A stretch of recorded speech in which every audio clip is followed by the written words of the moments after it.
Welcome back to the Kiev Major, where we are headed into our second series of the day. It has been a terrific opening series today. Faceless already coming through after a 3-game win against their arch enemies from the SEA region, TNC. We say goodbye to another team. 5 down, 3 more to find for both the quarterfinals and for who's leaving home. Let's introduce you to our panel now as we're back once more.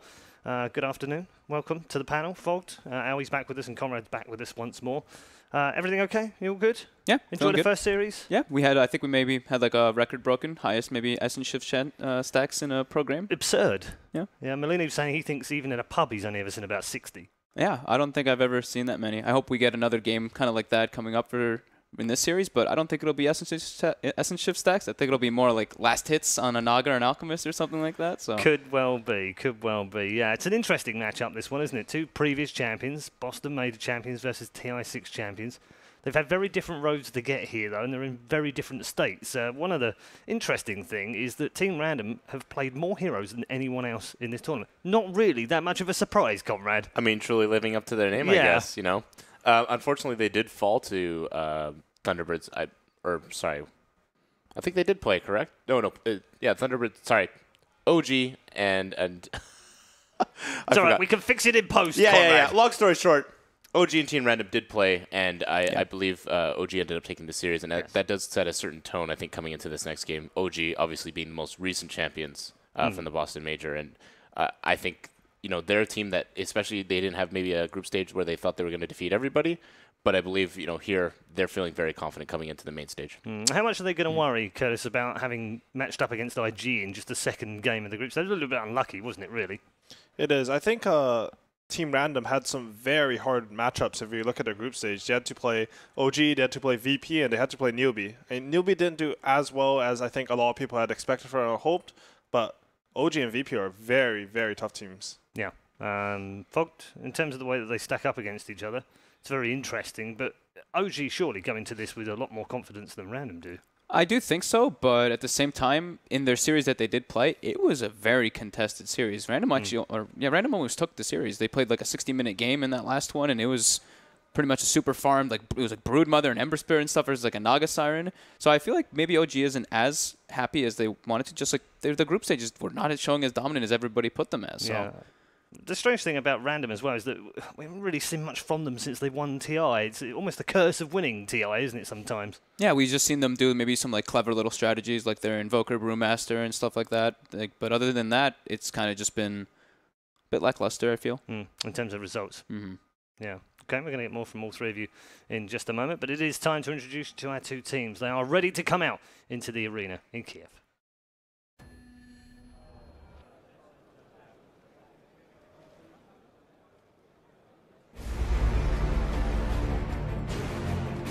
Reigning champions. A team that conquered 3 of the 4 majors enters the ring once more in a crusade to defend their title. Ana's confidence in the mid lane has grown. And with S4's mastery of the off lane, they are a more formidable force than ever before. The masters of the majors. It's time for the champions.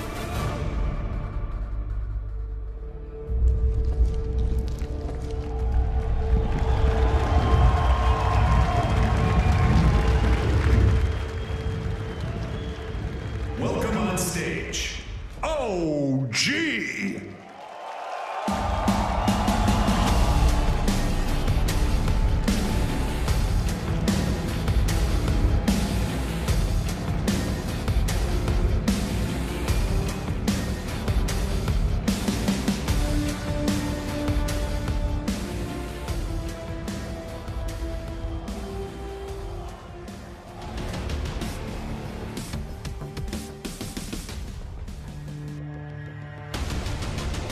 No longer at the top of the food chain, the TI6 winners have faced adversity at every turn this season. Yet, they refuse to surrender. After an early exit in Boston, This is their golden opportunity to put the past few months behind them and get back to winning ways.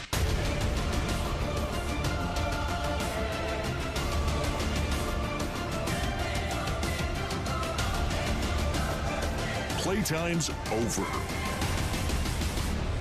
Welcome on stage, Team Random.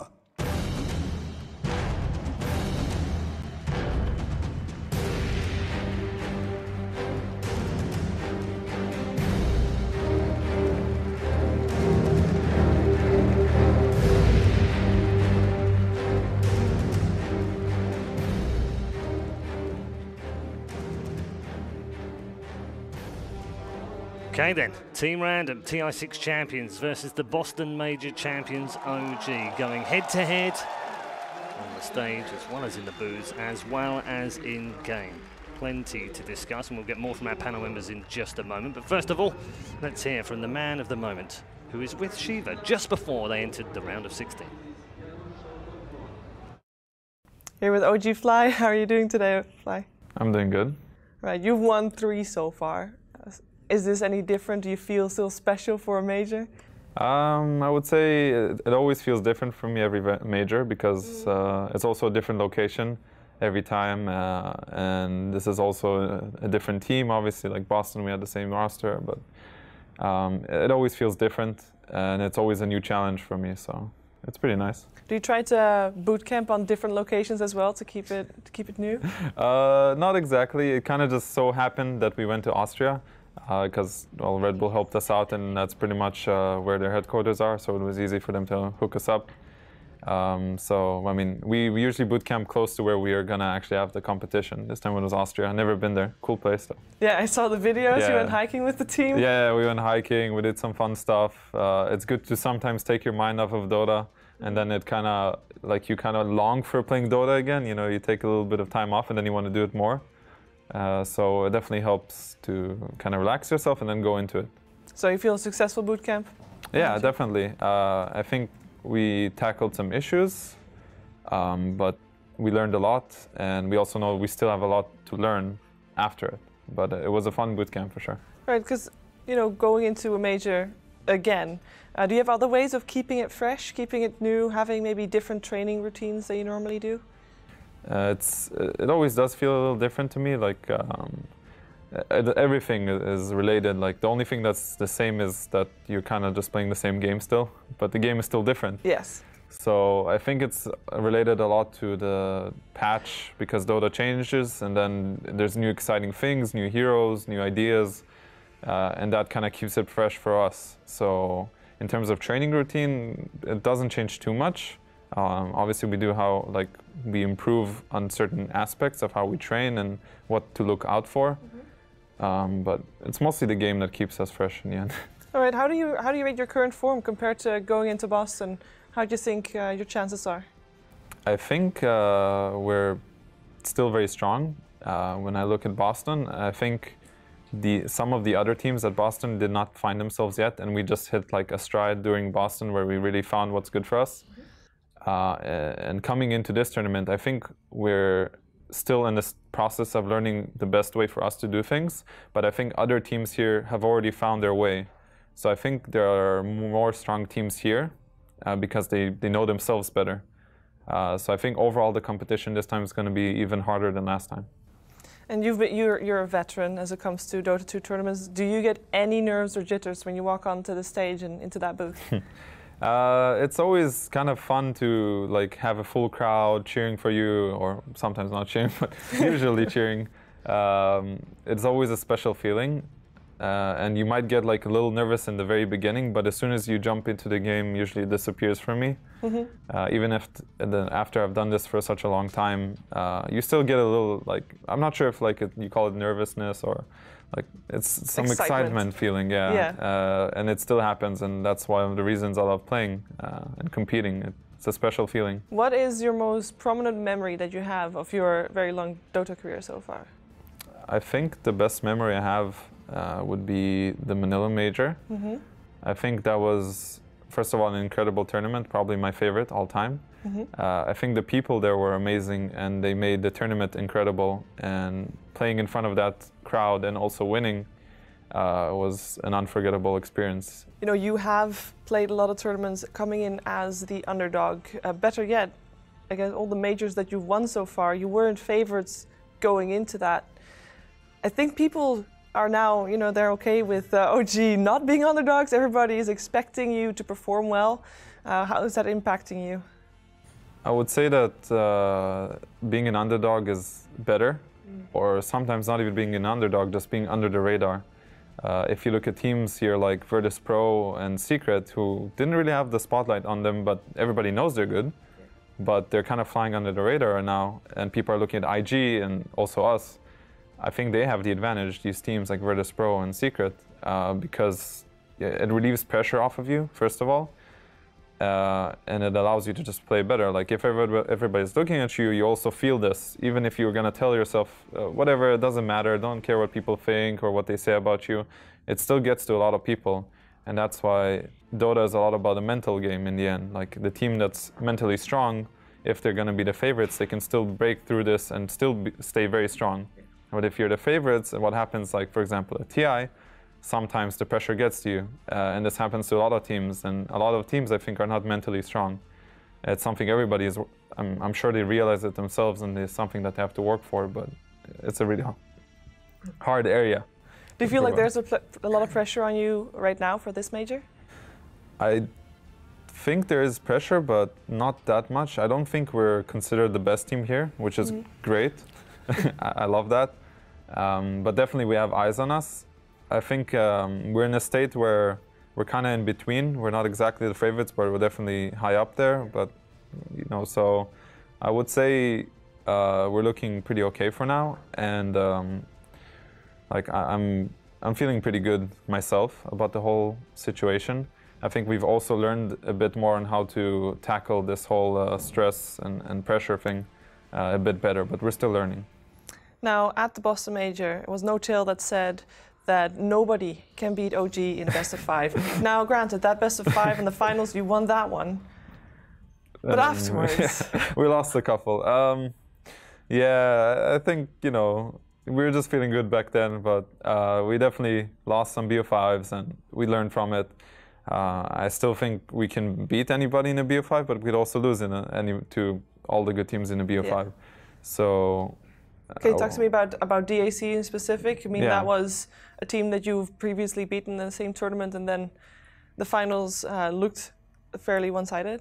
I think what happened in DAC was that we beat IG in the winner bracket finals, but we didn't feel that good about it. We felt like we won, but we didn't really win. In a sense, we beat them, but we felt like they actually played better. So we weren't very happy about it. And then going into the finals, I think they knew that, and they came in like really strong. They knew that they were actually better than us at this moment, and they understood things better than us, and they just like destroyed us pretty much. And we let like some issues arise during the games, and pressure got to us. We definitely tackled something we haven't tackled as a team before, and it's good that we lost there because it just helps us in the future. But yeah, the pressure got to us, and our mindset was completely off. But we learned from it. We lost to ourselves, and we lost to a team that was really strong and really wanted to beat us back then. You feel like you fixed all the issues that you encountered during that time? I don't think we fixed all our issues, but I think we tackled some of them, and we're still improving on it day to day, and we have new issues arise every time, but we work on them. That's Dota. But yeah, like, you know, you got to break down before you build up sometimes, and I think that's the main thing. How do you feel your playstyle has changed over the last couple of months, since Boston as well? Obviously, the patch changed, but... Yeah. I think we used to play very one-dimensional strats, or maybe not one-dimensional, but we had specific strats that we always went for. The main thing for us that changed is that we just added more strategies to our arsenal, different heroes and different timings, because some teams will only be able to play a certain strat and feel good about it, but the teams who can play several different strategies, you know, not just like some split push thing or not just full team fight thing, they can play different things, then it becomes a nightmare to draft against them because they can play anything and they understand it. Yeah. So I think we have evolved since then, and we have other big different timing strategies that we can go for. We still have our favorites, of course, and everybody knows us as this illusion team. But you play what you're good at, and if you add on top of it, it becomes really hard for opponents to draft against you, and then you use that to your advantage. Well, I certainly hope that OG can go all the way again at this major. I wish you all the best of luck in the main event. Thank you very much. Thank you for taking the time to talk to me. My pleasure.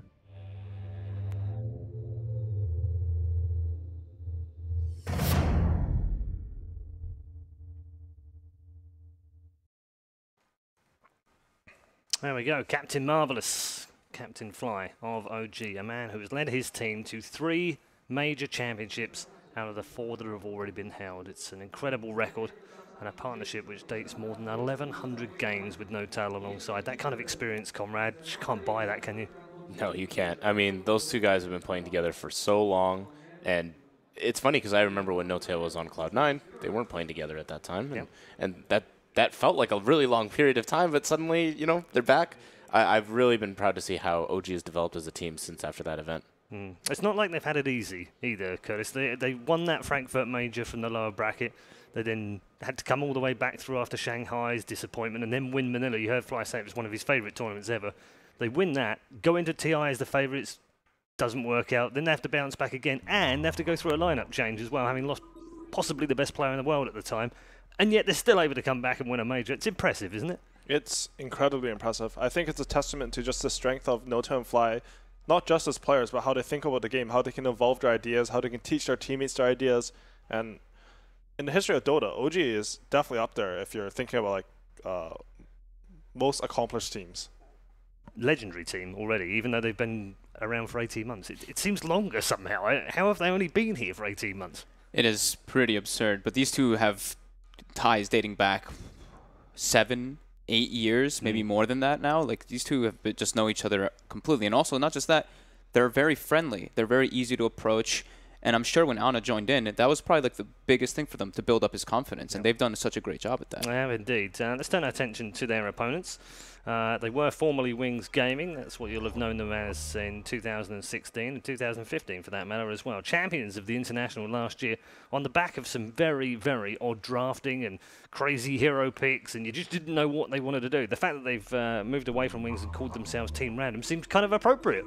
I think that probably made a big decision in their team name. I mean, those guys have stuck together for many years now. They've been playing for a long time. Wings is an organization that used to exist even previous, to the big TI6 run. So the big thing for them is maybe this is one of the best teams with the greatest example of a team that stuck together and was able to do something very, very accomplished with.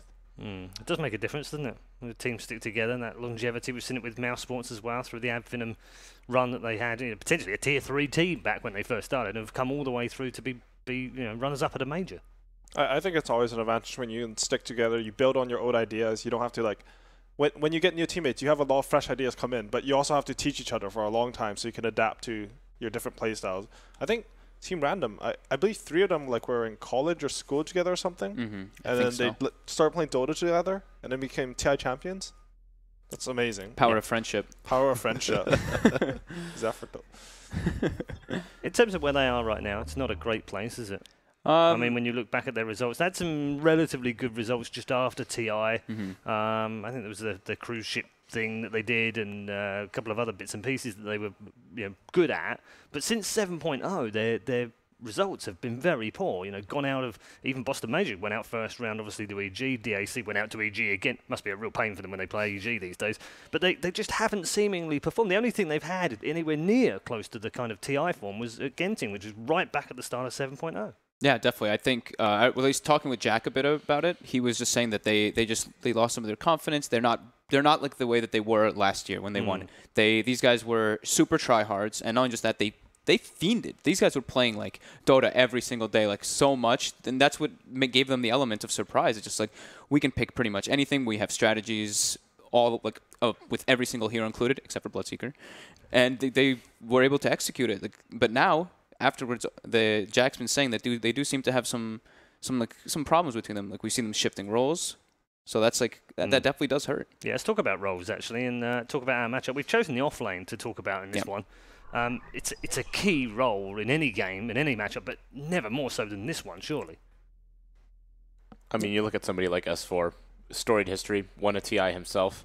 It's always been funny because when he was even in the mid-roll in Alliance, he was playing a lot of these off-lane type heroes and utilizing to its fullest extent. And we've been seeing him. I mean, when we talk about other teammates coming in, somebody who brings a lot of ideas is S4. And Faith Bian, yeah, last year some argued he was probably the best player in the world.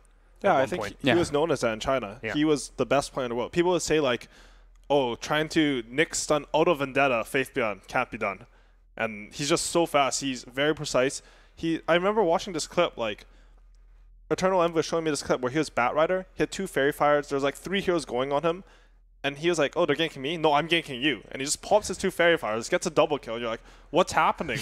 Like, what goes through this guy's mind to make this decision and have it be correct? And he was so good at that snap judgment. Yeah. So what's fallen off for him? Because he hasn't been the bright star that we saw in the middle and late end of last year, has he?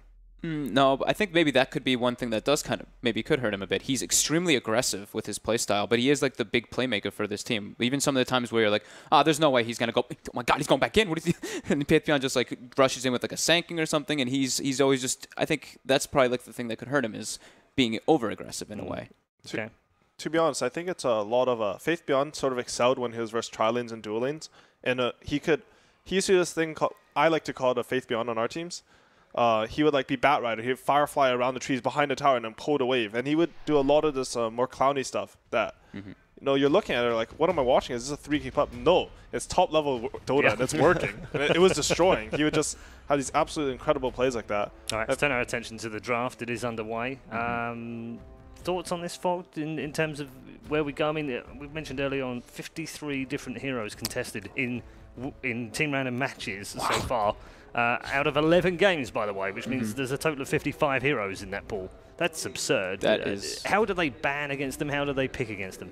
I think for Team Random, I think for them to ban versus OG, I'd like to take them to take the same approach that Thunderbirds did, the banning the Naga and Towerblade. For OG, on the other hand, I think the Venge ban is really, really good here because I think that's the hero that Random has actually shown their most success.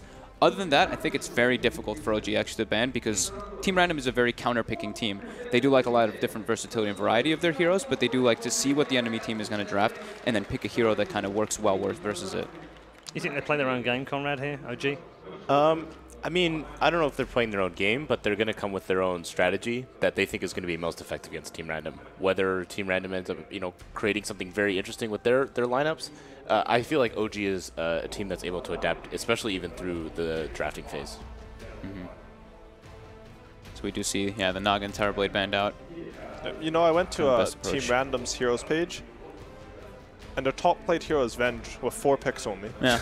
And that's the only hero with 4 picks. Like, everything has 3 or under. So I feel like OG, they went to the drafting page. They're like, all right, what's their most popular hero? We're going to ban that out. Yeah, we'll just get rid of 1. That's crazy, though. 11 games and your most picked hero is a 4-game hero. So they snap picked this. So Vision versus the Monkey King, Night Stalker is very good versus that. They've actually been really liking that approach. They played it versus Batrider a few times. I know not just in this tournament, but in the past. They've really liked to play that kind of Vision game when they're playing versus a Vision hero. Strong opener by them with the CM Night Stalker. Doesn't really give away if it's going to be like a core Night Stalker or a supports just yet. I think CM's one of the supports that can actually make support Night Stalker work. Just because she's one of the best wave pushers, she allows Night Stalker to have a lot of mana to roam during the first night. Yeah. I mean, we can go on and on about Jarek's Monkey King as well, but I think the one big thing is that it's a very comfort pick for that team, and I feel like OG's been one of those few teams that have been able to play really, really well around it, and Jerax is just, does a masterclass with that hero. The thing about Monkey King is, like, even in OG's games, some games is just unpicked, unbanned, ignored completely, and in this game, they first pick it. So that tells me either they figured out something in scrims about how to play the hero a bit differently, or they have a preset strat with the hero. That is not the one that I was expecting to be grabbed second. I do like Rasa a lot for Night Stalker, though. You have something that one of the things that Night Stalker is really good at is abusing the enemy team's vision. He's really good at getting these pickoffs, putting pressure on lanes. But one way you can counteract that is if you just 5-man down a lane, because he doesn't add much team fight. The Night Stalker does it. Rasa's very good at that. Also, another thing with Night Stalker, he's really slippery. But Shackle lasts 8 seconds at level 20. Can't run from that. You can't. It's the best spell in the game. Just the 5th pick for the Shaman. Has a 25% win rate from the previous 4 matches that it's been played in here at the Kiev Major. Oh, ban the Bristle. Has been played by them, isn't it? Yeah, a lot of teams have been experimenting with that hero. I mean, OG banded out against Thunderbirds, who is one of the teams I heard that was looking to innovate with that hero quite a bit, and that was being talked about a lot. It's very interesting. I mean, I see that hero having a lot of potential, and especially with Solar Crest and other saving items like Lotus Orb, can go really far and be a really, really hard hero to deal with. We saw Weehug, what was he, like 18-0? Yeah, It was something berserk. insane. So that hero, I think, is very scary when you know in your first 2 heroes, you don't have heroes that will do enough damage to him. Like, if CM ults and he turns his back, your team might just die. Like, the CM might die before the Bristleback dies, and you don't want that type of scenario. Yeah, it looks like they're just taking out at least OG is taking out the heroes that have just been, quote-unquote, most played by Team Random. Yeah. They've been played all of 3 times. I'll admit that, like, these 2 teams, they're picking potentially both their supports on first 2. Coming into this tournament, I actually really didn't like that, but I'm not a good drafter, so this might be the meta that's developing in scrims. And they think that even if you show our 2 supports, maybe it's because when I think of your supports, I think, you know, a bit more roaming. But to be honest, the roamers have been very nerfed. Even Monkey King, they're not playing him as much as the roamer. He's more of a pressure hero now. So maybe they think if we just show our supports, yeah, you know, you might be able to counter our map movement, but we don't care about the roaming. We care about the pressure, and you can't counter pressure, generally. Yeah. Yeah, it's very much an EG style of draft. Crit's been doing this for quite some time now. Leaving his carries mids till late, trying to make them less counterable, I guess. The Magnus ban. I mean, just a solid safe ban. Gives you a lot of options. Always a strong offlaner. Especially when played by S4. I mean, son of Mag, right? Original Magnus. Yeah. The son of Magnus. I mean, he inspired me to play Magnus when I was watching him on Alliance, and that hero is just amazing. No Tidehunter. No yeah, Tidehunter. even back then. Original. When that hero was broken, skewer going through and vulnerable. It was like 1400 BKB. range at level 1 or something. Yeah. I don't know. RP also did like 300 damage back then and stuff. yeah, It was absurd. Yeah. That was good times. Good times. I like the Lycan ban. I think Lycan's one of those heroes that can make these slower heroes like Rasta more vulnerable. Also, Monkey King as a hero, we've always talked about, he's vulnerable to high physical damage. All the counters to him in pubs are the high physical jump heroes. Sorry, I just got lost because that's a Leshrac. That's a Yeah, Leshrac. that's a Leshrac. Yeah. That is a Leshrac. That is a new hero that they have not played here. Wait, is it That new they hero have for a not played. tournament, Oh, I don't know if or- it's new for the tournament. It is new for the It's tournament. new for the I don't think tournament It as has, well, not, right? it has not been banned or picked. It is the 100th picked or banned at the Kiev Major. Sometimes I feel like Team Rat. I know this is like This is super random now. single elimination at a major. I was like, hey, what can we pick we haven't picked yet? Yeah. Well, they did it in the knockout stage. Well, They did weren't it at knockout- TI. They did it at TI Yeah, in the upper bracket. They just randomly pick a I forget what they picked. Jakiro. Jakiro, yeah. Yeah. They just Did they win that game? No. Well, then. Bad time, guys. Do you think that they're going for like setting up maybe like a type of aggro, since Shadow Shaman and Monkey King aren't really the strongest in the laning phase in that kind of way? If they run like some kind of like Leshrac Night Stalker +1 or Leshrac CM +1 That sounds and put a lot of pressure decent. on it. Rasta is a bit scary in lane, I think, since his base damage, his 68 base damage, Yeah. at 140 damage nuke for like, I think it's 85 mana. Yeah. On the 8-second that hero's insane in lane. I love Rasta, but that sounds interesting. I think one of the things they're looking at is they have this Rasta hero who's going to be able to push us down. If they choose to 5-man us because we have this Night Stalker, we need a hero that can solo pressure them back. Okay. Yeah, I If like you're that. just trading, like, if he has to drop wards and you just eat like a tier 1, you trade tier 1 for tier 1, you're going to feel really good. Yep. But OG see that and they're like, oh, haha, Jabeda, we're not going to 5-man you. We're going to pick Spectre. And Spectre versus Night Stalker in particular is really cool because what happens in teamfights with Night Stalker is he'll use his ultimate ability, which reduces all your vision to, I don't know what it is, I think it's 600, 650. It's very low, yeah. It's very, small very enough low. that it's very noticeable. But you press Haunt, you have vision of every hero anyways. OG hasn't really drafted too much Spectre. They've actually, I think, lost it the only time that they played it, if I recall correctly. I think they've actually lost all their games without Alchemist, Naga, and Terrorblade at the tournament. Yeah. Yeah, I think they tried Arc Warden 3 times, and all 3 of them losses. They lost with the Spectre. They also it was an Abaddon core, I believe. That was the last one. Spectre's also here. The thing about Leshrac is that he's an extremely high system. Oh Did my. they take Are the you Alchemist? kidding me? We did think we were going to see an Alchemist this We game, did. but not from Team Random. Yeah, bonus Okay. code for killing the wards. 4 heroes, Yeah. everyone gets an Aghanims already too. Night Stalker, you give him an Aghanims. That's true. He That's can a get good a one. he can get a Midas for himself, and then he can just be given an Aghanims and get his own other different types of items, like a Lotus Orb or something along those lines. It's really strong. It is an interesting approach. Alchemist has traditionally been a really good punisher to the greedier heroes. If you saw an Anti-Mage before, you would pick Alchemist. Yeah. If you saw Spectre before, you pick Alchemist, because he's a hero that, with just a little of space, reaches his, how should I say it, like endgame peak the fastest. So he hits these timings before these heroes like Anti-Mage and Spectre are ready. Of course, like recent times, Alchemist is just like brain dead, pick him and win. But like, Well, luckily some of those nerfs exist. And like you mentioned before, the two supports like Monkey King, Shadow Shaman, not the most damage between them. Alchemist at one point, like he gets to a point where they're not going to be able to touch him. And okay, that's the solution right there, I guess. OG goes for a Timber Saw. I think there's an Alchemist safe lane. I'm not sure on it, but I think that's how OG ran in one game, right? Yeah, they did put it safe lane on No-Tail. Yeah. And in the other game, they put it mid. So Yes. it can at least go to either lane. You see the Timber Saw, it's a pretty rough matchup in mid.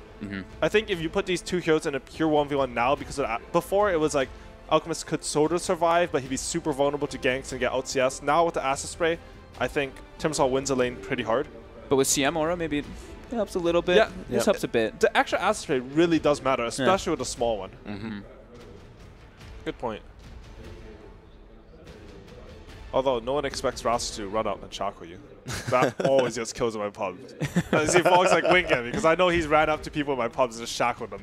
I mean, it's the greatest feeling ever. It is. Yeah. No one ever expects this 285 movement speed roster to leave his lane. You're level 3, but you have 2 in shackle. You just hold him forever. It's great. Great hero.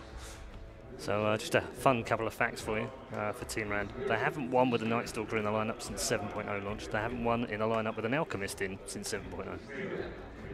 And that's a long time. That's a lot of games. Experimentation.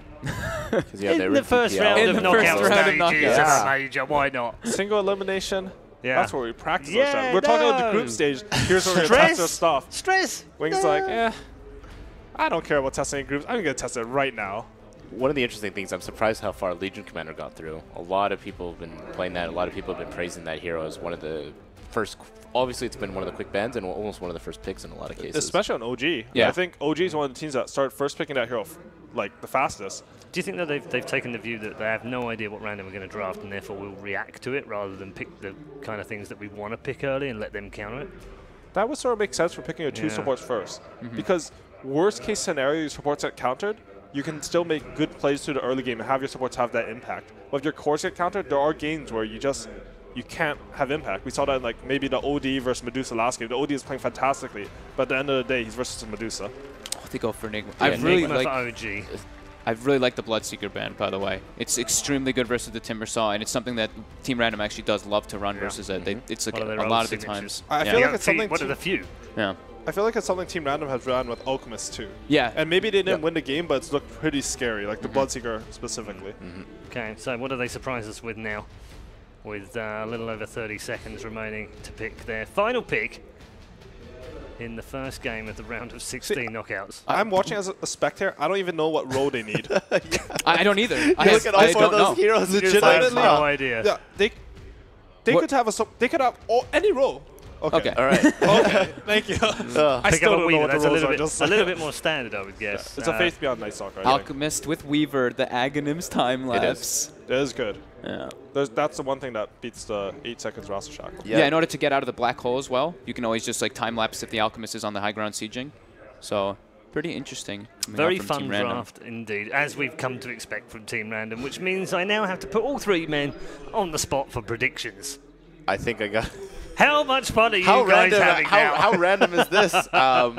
You know, I have a lot of faith, especially the S4 Enigma. I think I'm going to have to go with the OG on this one. Okay. Yeah, I'm going to go with OG as well, but that's probably because I don't know what Random are doing. I have no idea how to do it. Like, that's as good a reason as any. It's so hard for me to comprehend their draft because I feel like they lack a lot of things, but I looked at some of their TI6 drafts and they just dominated with those, but I'm still going with OG. Okay. I'm going to go OG as well. I love S4 as Enigma. I think he's been playing it at one of the best next to Kezu, and I think the hero is actually just really powerful. Okay. I think I kind of expected that to be the way it went in the end, and it is OG clean sweep as far as the predictions are concerned. But what's it going to be in the game? Let's head back to the arena and back to our commentary team, this time led by the one and only Capitalist. If you hadn't watched much Dota since the International, you would be forgiven to think that this is actually the grand final matchup. After all, on one side, you have a multi-major champion team facing up against the recent TI winners. Unfortunately, after this match, one of these teams is going to be eliminated from the Kiev Major, and it's actually the TI champs who probably come in here the underdogs, Kevin. Yeah, absolutely. They had a fairly tough group stage. They got a lot of 1-2s, 2-1s kind of area, but it's going to be a tough match. And OG doesn't fit me with the same confidence that they did not even 3 weeks ago. After the DAC loss, where they clearly had troubles against IG, they haven't quite looked the same. And we'll see how the draft works out here. What do you think about the draft? Because I'm feeling like, I'm looking at Team Random, they ran one Alchemist in the group stage, and they lost against a counter-pick Timbersaw, and I see the same exact thing here from OG. They counter-picked with the Timbersaw, and also, just to add a little bit of flavor on top of that, they have an Enigma too. Yeah, but the difference is that the Enigma was always paired with the Naga Siren for it to be super effective. So I'm very curious to see how S4 plays it in this game in comparison to the last one. And the other important thing is because of the Weaver pick, that means they can ditch their carry a lot, and their supports can actually pressure the mid lane. So that's maybe where it could work for Team Random. I think one of the interesting things is we may see a potential early Aghanim Scepter passed away, because we do have this Weaver, right? And the Aghanim Scepter is probably one of the most value ones here.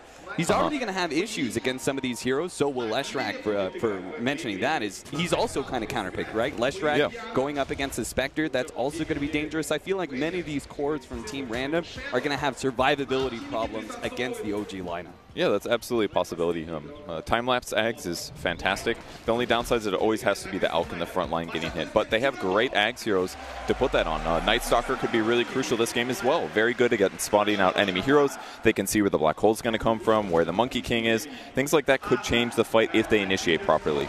We were having that conversation during the draft. How do you feel about the Night Stalker being picked up against the Monkey King? Do you feel like the vision offered is actually going to be a suitable, let's say, soft counter against the Monkey King? Yeah, I think it's pretty effective. I feel like most of that's going to come down to things like whether Monkey split pushes, or especially fights around Roche, or where it's going to be the most impactful in my opinion. But yeah, if you spot him out, disable him up there, prevent him from leaping maybe, and cut the tree, yeah, absolutely will be huge. But it still will be a delay until he gets the Axe. He'll most likely have to farm it himself, because Alex got to buy like at least 4 or 5 items before he starts pulling eggs. And at that point, if Night Stalker doesn't have it, yeah, he'll get it first. But that's going to be at least 30 minutes into the game. Man, it really is Team Random. You're talking about their variety in hero picks. Jarek's going to pop out as a courier and start laying into Shadow, doing the simple zoning that only Monkey King is capable of with level 1 Jingu Mastery. And I do like his starting item build here. Some monkeys were starting Poor Man's Shield even at the end of DAC, but now Orb of Venom has just seemed to be way too important. And going back into the better skill, really, Jingu Mastery, like you're going to get 4 hits in most cases with the Orb of Venom, and that makes sure that nobody can trade with you, even if you have no armor. Stout Shield gives you enough.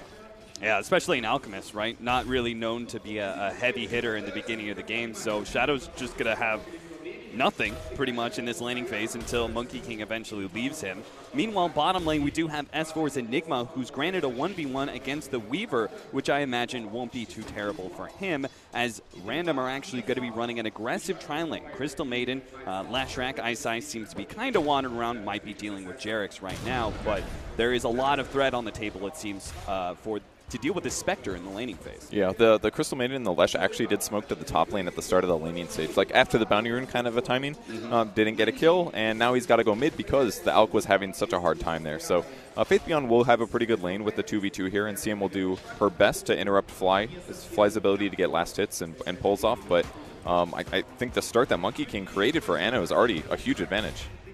Get him, Ice.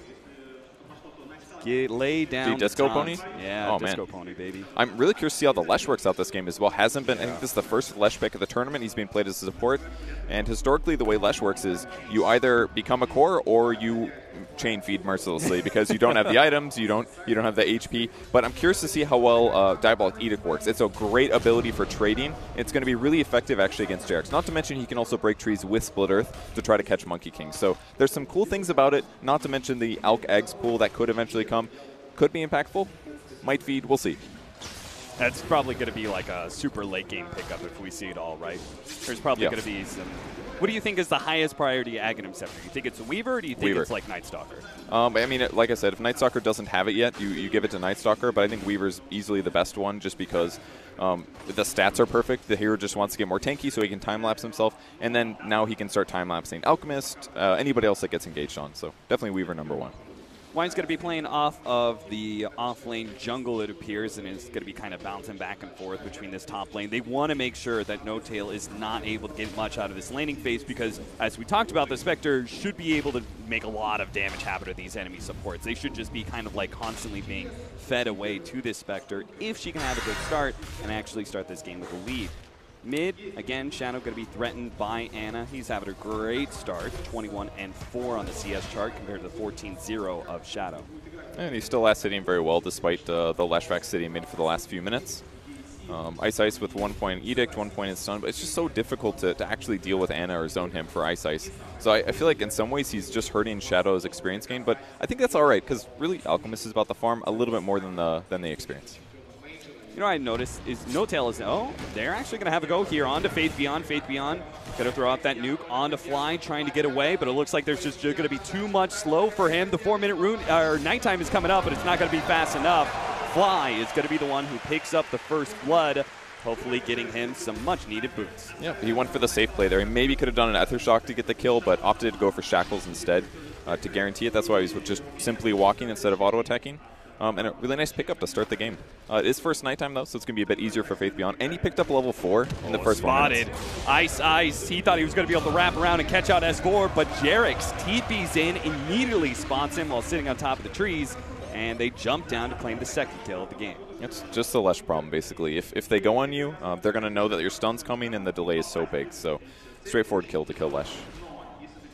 Blink is beginning to pick up a little bit better CS. Early on, he was actually suffering against the Enigma and the power of the Eidolons, but it appears now he's got enough threatening power that Enigma won't really be able to stay in lane too much against that Weaver. The combination of physical damage and the swarm just taken away on you seems to be too much, so it seems like S4 is actually going to play jungle a little bit more. Yeah, this is the right thing to do. I actually played this matchup a couple days ago, maybe a week ago on the Enigma, and you do have to be careful around those 4 to 6 levels if supports rotate in and he gets bugs on you. He actually can kill you quite rapidly, not to mention easily pick off Eidolons. So the longer you stay in the lane, yeah, you're going to deny some experience, but you can't feed Eidolons and give him those kill potentials. So it's just much safer for Enigma to hit up the jungle. And he's actually not going to go for the Midas build, surprisingly. He was one of the first players I saw start this trend, but looks like he's going back towards standard. Maybe OG did a lot of thinking about Midas the last couple days.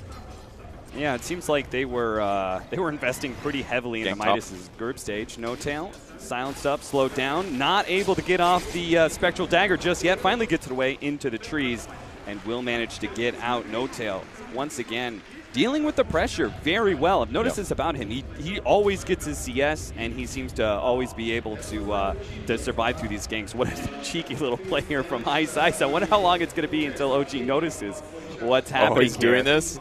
He's not sticking around. He's going to stay here and Diabolic Edict this mid tower away. And this is an incredibly important tower to keep healthy.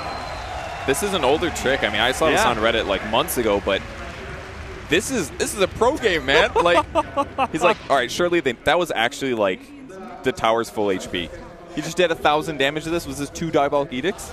Oh, man. I wish we could get the audio in the booth once, like, OG realized. If they even realized, they didn't move for it or anything. Yeah. I mean, maybe this was Jerix rotating over, but that's so big. That's so abusable. The wrap here from OG onto the mid lane. Y is going to show himself, immediately going to be pounced on, and shouldn't have much of a chance here, especially with Fly able to secure the kill. That being said, both Weaver and Night Stalker on their way, and they're very mobile heroes, but S4 can turn things around. He managed to get a 3-man ulti with the follow-up from Ana. They're going to be able to take all these kills.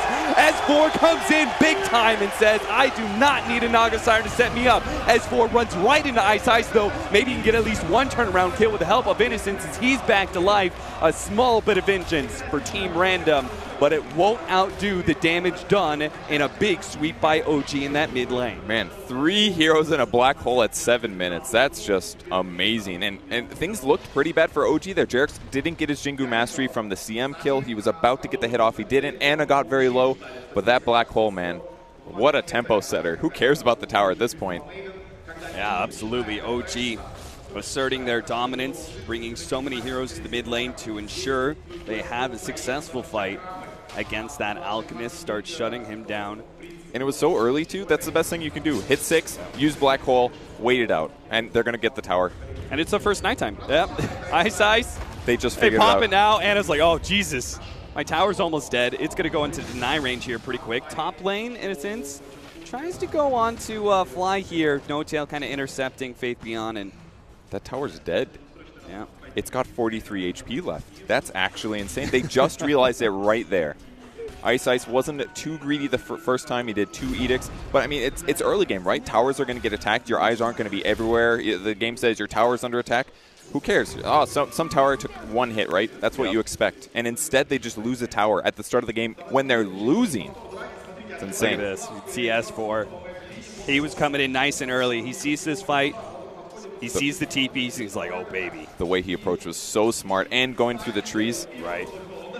Making sure that he was out of vision for as long as humanly possible until it was just too late. And they found the Weaver there. They didn't even realize they caught him. That was a 2-man black hole for them. They got the extra surprise at the end. Here comes the hype. There it is. What a beautiful black hole. Another thing to talk about, that was the first nighttime of the Night Stalker. Can't say that I was super successful for Team Random. I kind of feel like with this off-lane Night Stalker, first time nighttime can kind of go awry. It's okay, but it's second time nighttime that really needs to feel the pressure of the off-lane Night Stalker. Oh, they're actually going to try and jump in for this one. Fly is going to be stopped here, unable to complete the shackles, and now we'll have the full heal from Blink as they pick up that support.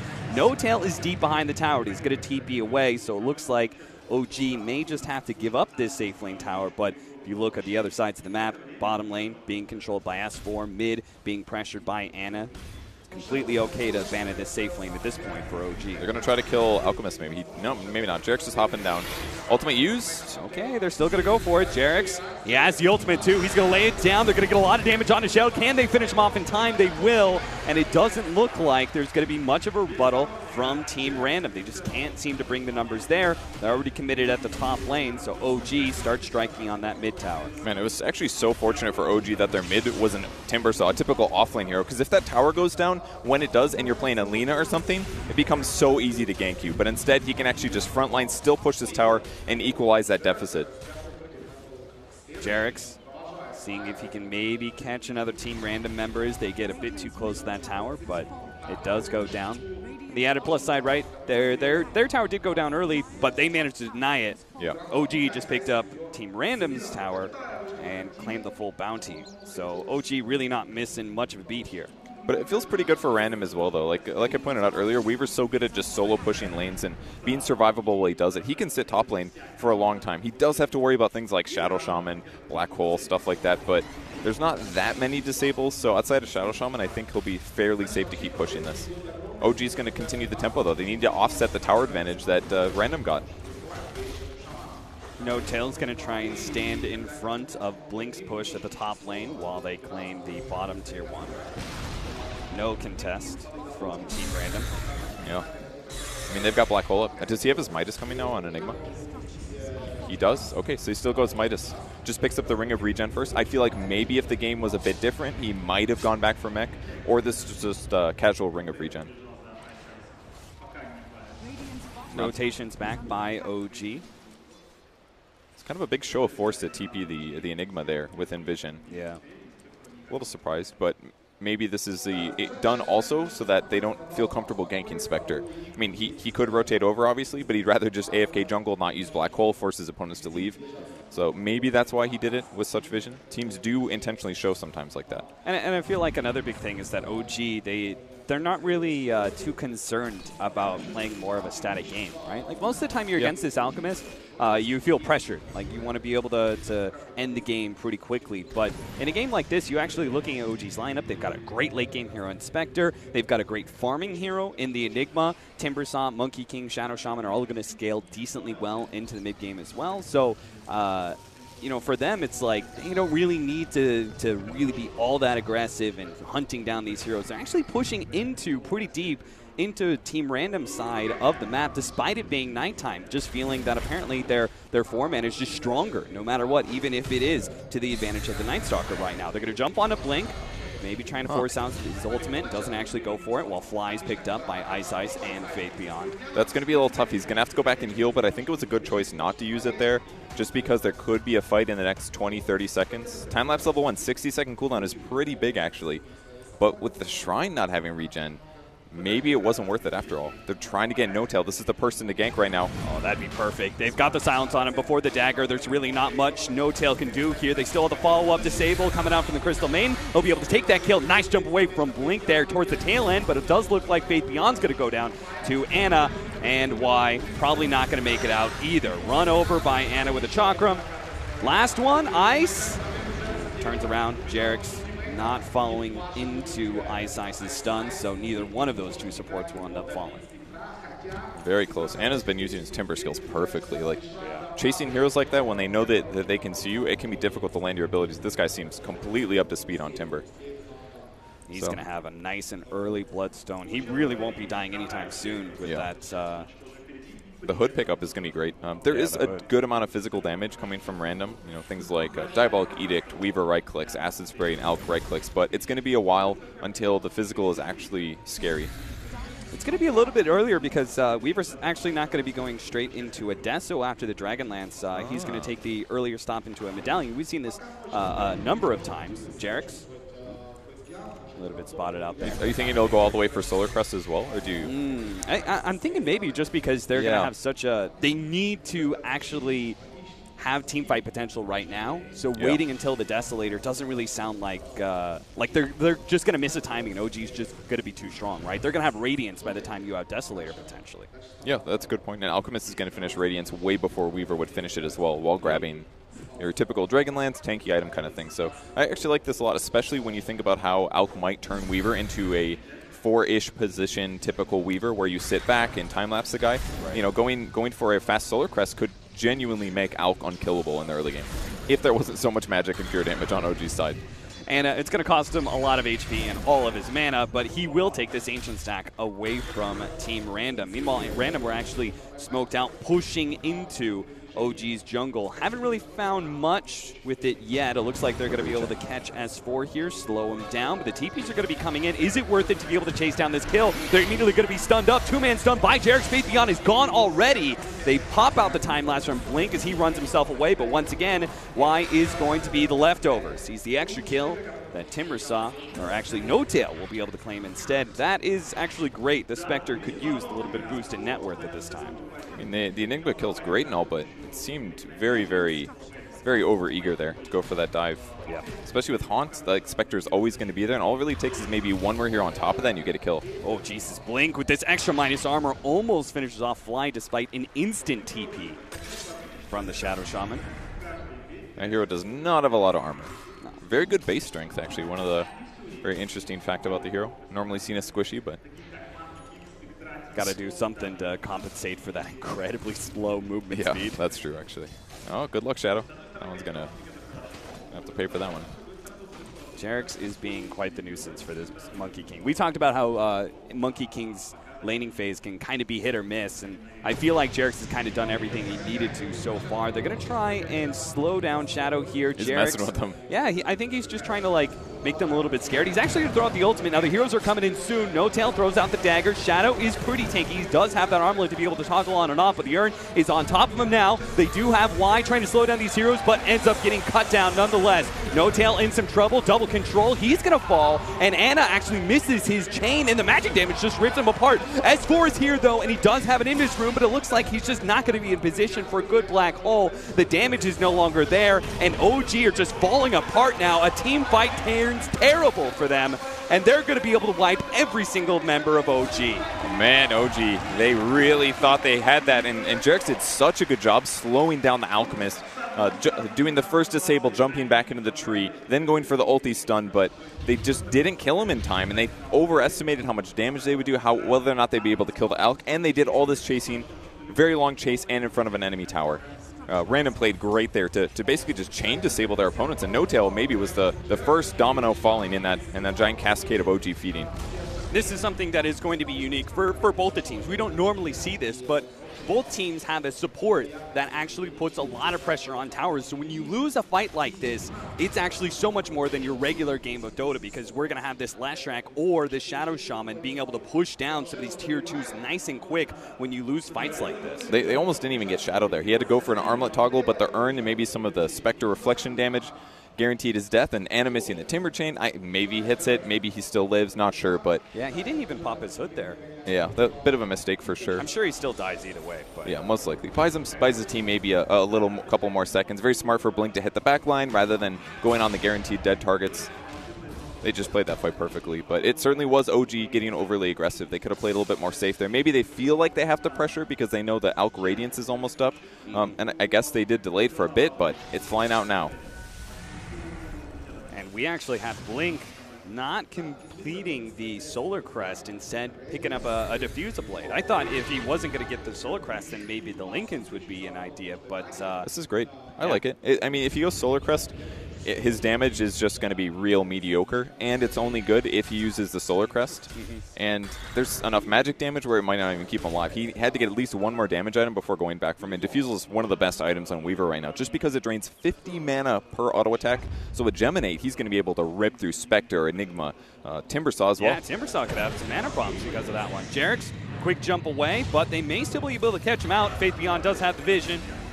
They'll be able to stop the TP with the Void. So now with that pickoff, turn your eyes towards objectives. What's it going to be? Team Random funneling into the Roshan pit. Yeah, they're going to try and claim an Aegis here, and I don't think OG can do too much about it.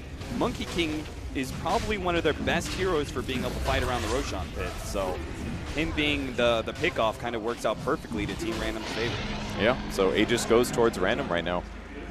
Big tempo keeps happening. Like you said, the Leshrac gives them towers, and the Medallion plus the Acid Spray, it's so much physical damage that they can take Roche really easily. There is such a big power spike for Team Random at this point. Like, they've got their Radiance, and we have that Diffuser Blade for Blink. They have an Aegis.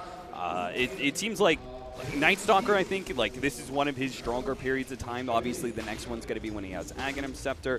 Meanwhile, you look at OG, they still don't have that Radiance for Spectre. They don't even have the Relic yet. So they don't even want to get into fights, because if they do and they potentially lose it, then it's going to be the Radiance completely stalled out, and Spectre just won't be much of a hero for another 10-15 minutes. So maybe OG mis-expected their tempo a bit. Perhaps Enigma shouldn't have gone Midas. Midas is so good on Enigma right now, but maybe he should have skipped it, because the last couple of fights just went a little sloppy. If he had a Blink Dagger, maybe he'd get there faster, or a mech, maybe he turns that fight around if he was there a bit earlier. But instead, OG lost a lot of tempo in that last fight, losing the Monkey King, losing the Roshan. It's looking quite good for Random. I do like how the Night Stalker is functioning this game, though. Normally we just see it against a Caudal, for example, but just being able to reduce your opponent's vision, especially like a Monkey King's, or any heroes, when you're Roshing is amazing. Vision controls like everything in the Rosh pit, so I think the Night Stalker is going to work out really well. He's going to build a Vlad's next, so yeah, he's going to let Shadow buy him the Ags later. All right, I'm down to see that. He's going to go the full typical Naga Siren, Radiance, Illusion build. Yeah, normally an OG thing. Farm.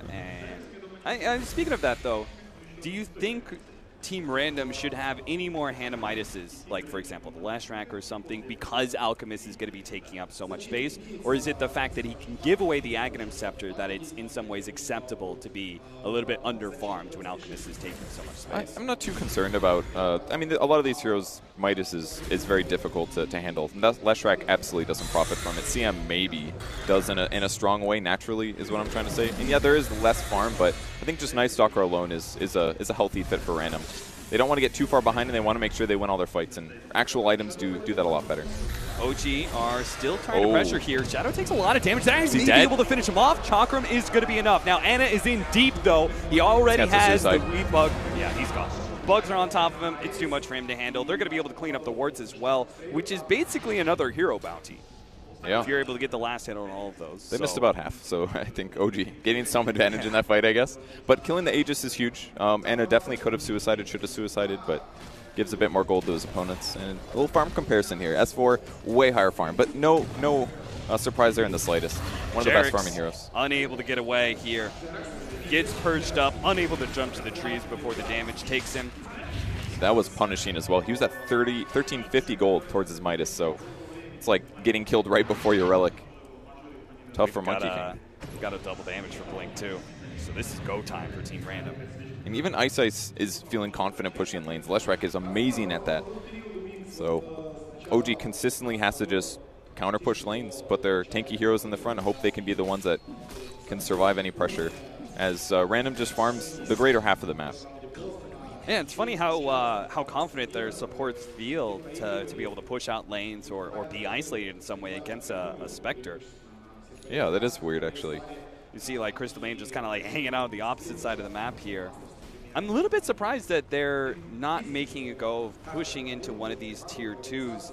Do you think it's just because Team Random want to make sure they get into that Naga Siren Alchemist build first? I think it's because it's just a little dangerous to fight. I mean, if they just control the map, I think they're already going to feel Confly is going to most likely die here. Yeah, they seem like well-positioned to be able to get a lot of pickoffs. Blink may actually be in some trouble because Jarex is going to be able to come in with the additional stun and finish him off. That's a 900 gold bounty for Jarex. He gets his hand back immediately. Now, they still managed to finish up Fly. Looks like the Bugs managed to finish him off just in time. But that Weaver bounty was huge for OG. They almost didn't get the kill, too. It came down to right clicks from a Timbersaw. Monkey King. That extra range on Monkey actually saved that gank. And now the tempo changes a bit, but some top pressure. Ooh, they do get Leshrac's stun, though. He's interrupted. And Haunt used as well. Fights everywhere, though. Yeah, that's going to be an easy pickup. Ice definitely dead. Anna starting to recover those Bloodstone charges. The tier 3 did take a serious amount of damage, goes down to about 1,000 HP. That's something that OG are going to have to keep their mind on, especially when the Alchemist split push really comes to the fore. Did he notice the tree shake here? Jarex is taking so much damage, actually, from this. Acid radiance. The increased cooldown on Chemical Rage absolutely can matter. It's a bigger timing windows that you can kill Alk, so if you just keep an eye on him and you know about when it's going to run out, it can be really good for taking fights. But I do feel like Random didn't really want to force 5v5s because OG still does have really good fights. Obviously, they had a Radiance advantage, but get the right Black Hole off and everything changes. And S4 is ready to do that now. He's got Black King Bar and he has a Blink Dagger on top of it. So now it comes down to very, very careful positioning for Random. Yeah, they've got actually nothing to deal with that. Nothing to stop the Black Hole, and really all we could potentially see ever is them actually getting that Aghanim Scepter on Weaver. I think that's the only saving grace. They will never be able to get a stun to stop this Enigma. Yeah, I guess they won't, actually. And it was a last pick Enigma, so not too surprising for a team to not have a counter there. But this is the important timing. BKB Blink. Everything from here on out is going to be luxury items. He is still very, very vulnerable to physical damage. That's maybe the better counter they have right now. Weaver's on the other side, wailing away on the guy, and maybe he's got bugs on himself already. He could die rapidly.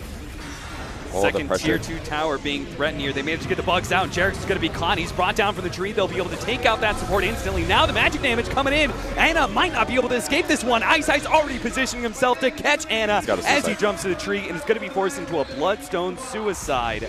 OG were split pushing out the side lanes, but they lost Monkey King and probably much more importantly that Timbersaw getting dropped down to 6 Bloodstone charges. That is going to really hurt because I don't think we still feel the Spectre carry just yet. Yeah. You know, it's still Timbersaw who's got to carry that burden.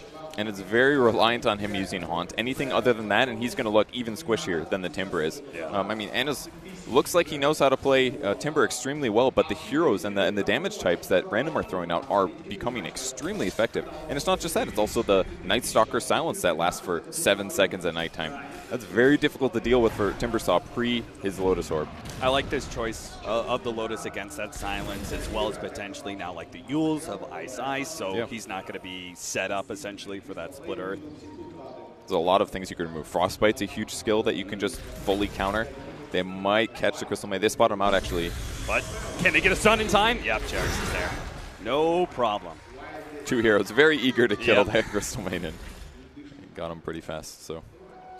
Kill happens, pressure will continue. No-Tail's going to push out the bot lane. This is perfect setup here for OG, really. So No-Tail can push this without any threat to his team taking a bad fight. Haunt's ready to go. No, let Fly have this gold. He's getting real close to that Blink Dagger, and that would be a nice additional threat to be able to catch that Weaver. Oh, Fly Blink, okay. Yeah.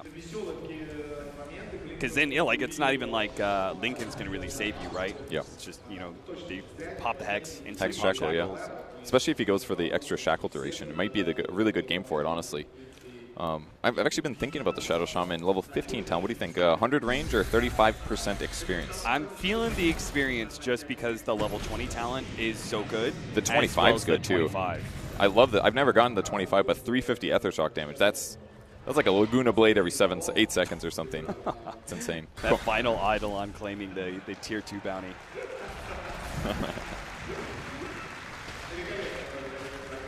So Random going to push out the map a little bit now that they're back respawned. It is Night Stalker night, actually, so another vision advantage. Any pool bags yet? Nope. One more item for Alchemist, and then it's time to start collecting that stuff. They'll hit this really nice peak, I think. They get this Aghanim Scepter, they start passing around. They get one on Weaver, one on Night Stalker. They'll have a Night Stalker, BKB as well. They got Timber spotted. Great stun.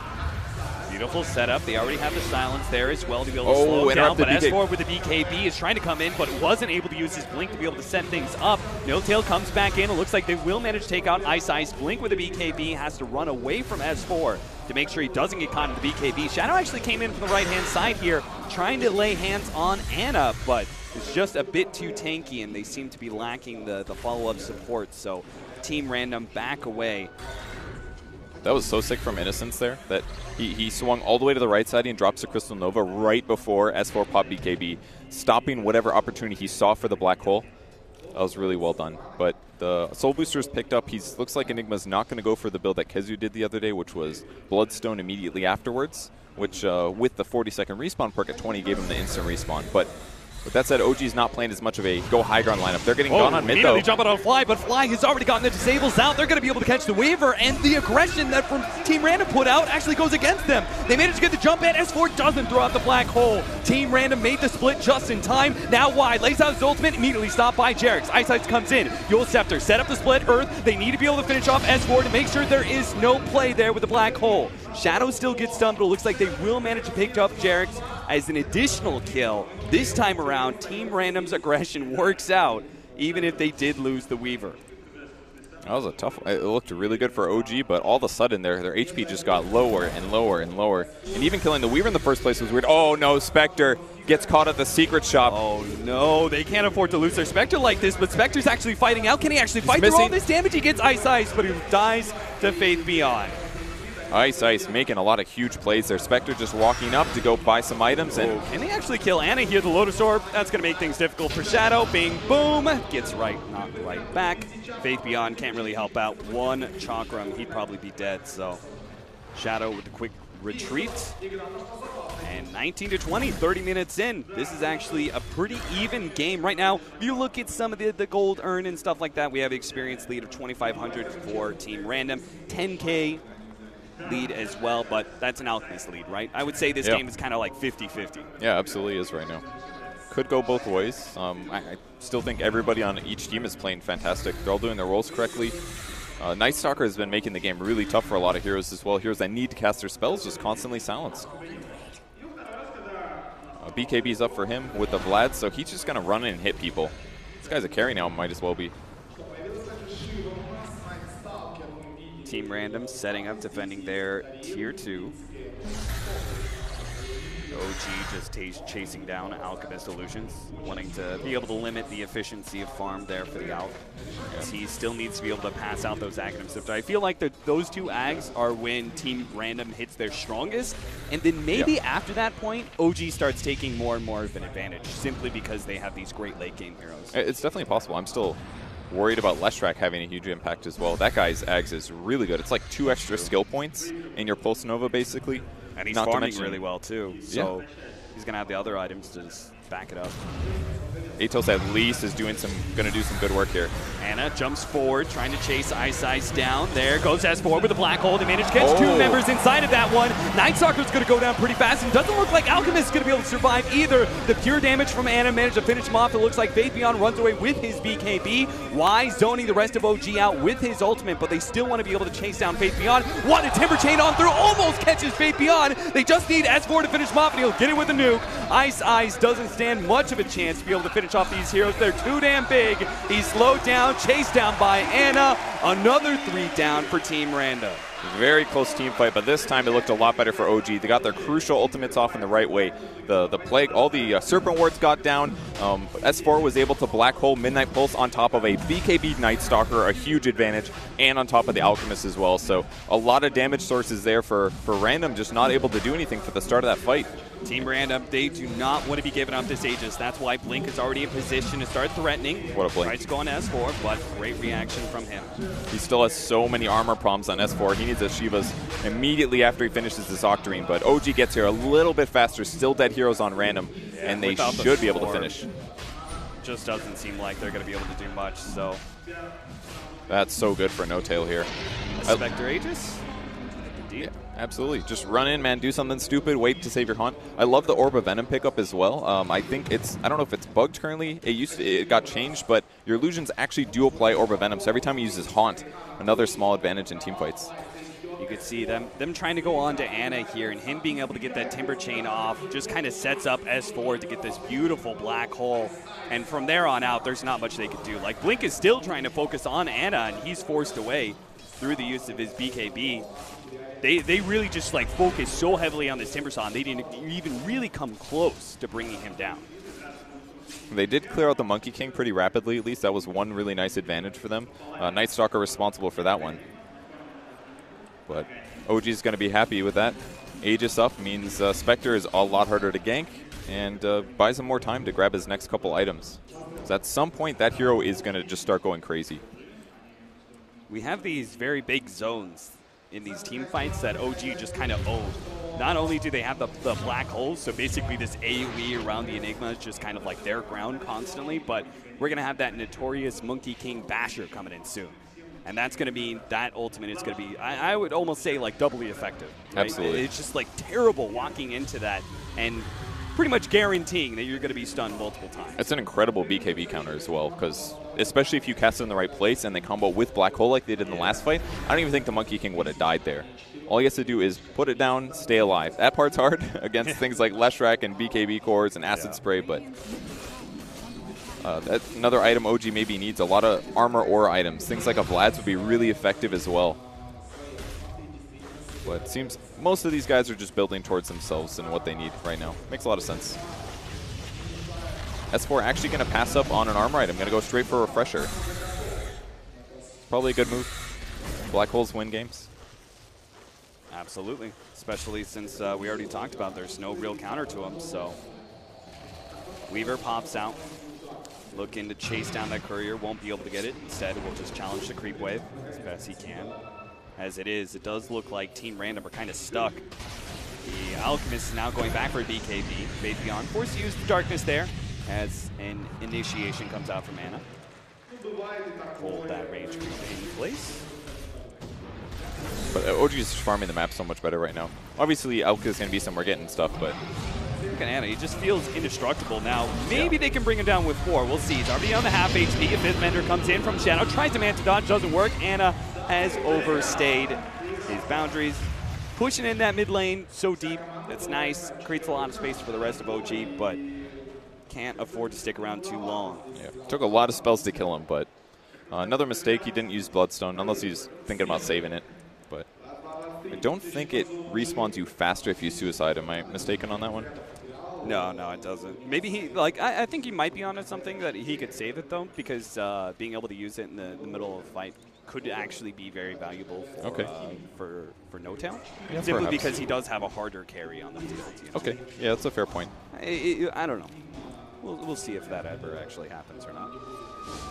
Timbersaw is working towards an Aghanim Scepter, obviously going to be delayed a bit. Our Basher is almost here for the Monkey King, and No Tail, he is growing bigger and bigger. Butterfly is going to be up soon for him. At that point in time, It's one of those big tanky moments for the Spectre. Actually going to be teeping away right in front of Team Random. They are going to be able to get the stun in time. He's already down to half HP, but he does have the Aegis, and it doesn't look like Team Random think it's possible to be able to bring him down twice. In fact, they may just be caught up here. Blink is able to catch Fly on the background here, and Fate Beyond's coming in as well. They might be able to kill all the support heroes of this one. They do manage to get the Black Hole onto Shadow. Jarex is going to follow that up with an ultimate of his own, and Team Random aren't in a position to be able to find him. Fate Beyond immediately looks for Jarex, hopes to be able to bring him down as quick as possible. Will manage to take that kill, but now the second life of No Tail is going to play havoc. He's already thrown out his ultimate, looks to be able to catch Shadow, does claim him, manage to juke him out as the unstable concoction goes to the sun, cleans up Ice as well. Blink is having a happy time in the back line, just killing all the supports of OG, but it's the two big cores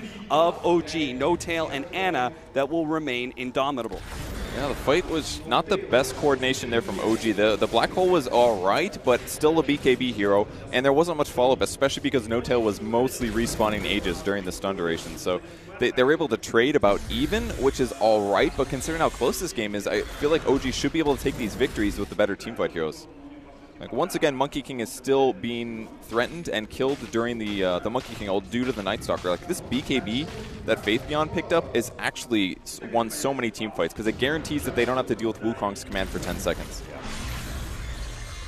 And even Ana had to buy so many defensive items earlier in the game just because he was there's so many threats that he's just now picking up an Ags that probably would have made a big difference in some of those crucial kills too. What do you think about this? The minus 10 second Spectral Dagger cooldown over the extra 400 health. I think it's absolutely fine, honestly. Especially against like minus armor lineups, extra health is not that much better anyways.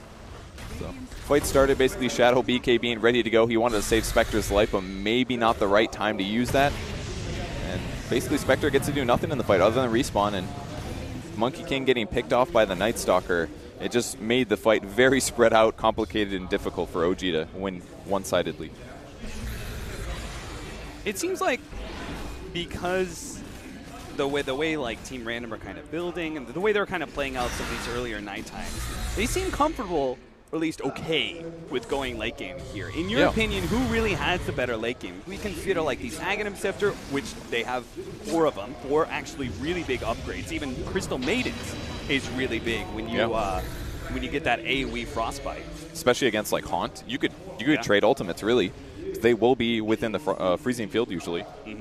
Guaranteed to prevent those from attacking and moving. It's not the worst situation ever. Yeah, it's a 4.5 second ensnare, right? Once you get to level 25, you get the extra 1.5. I think honestly the late games are very similar. Like the Ags on every single player plus Moonshard potential. Oh, they're going to be laid out.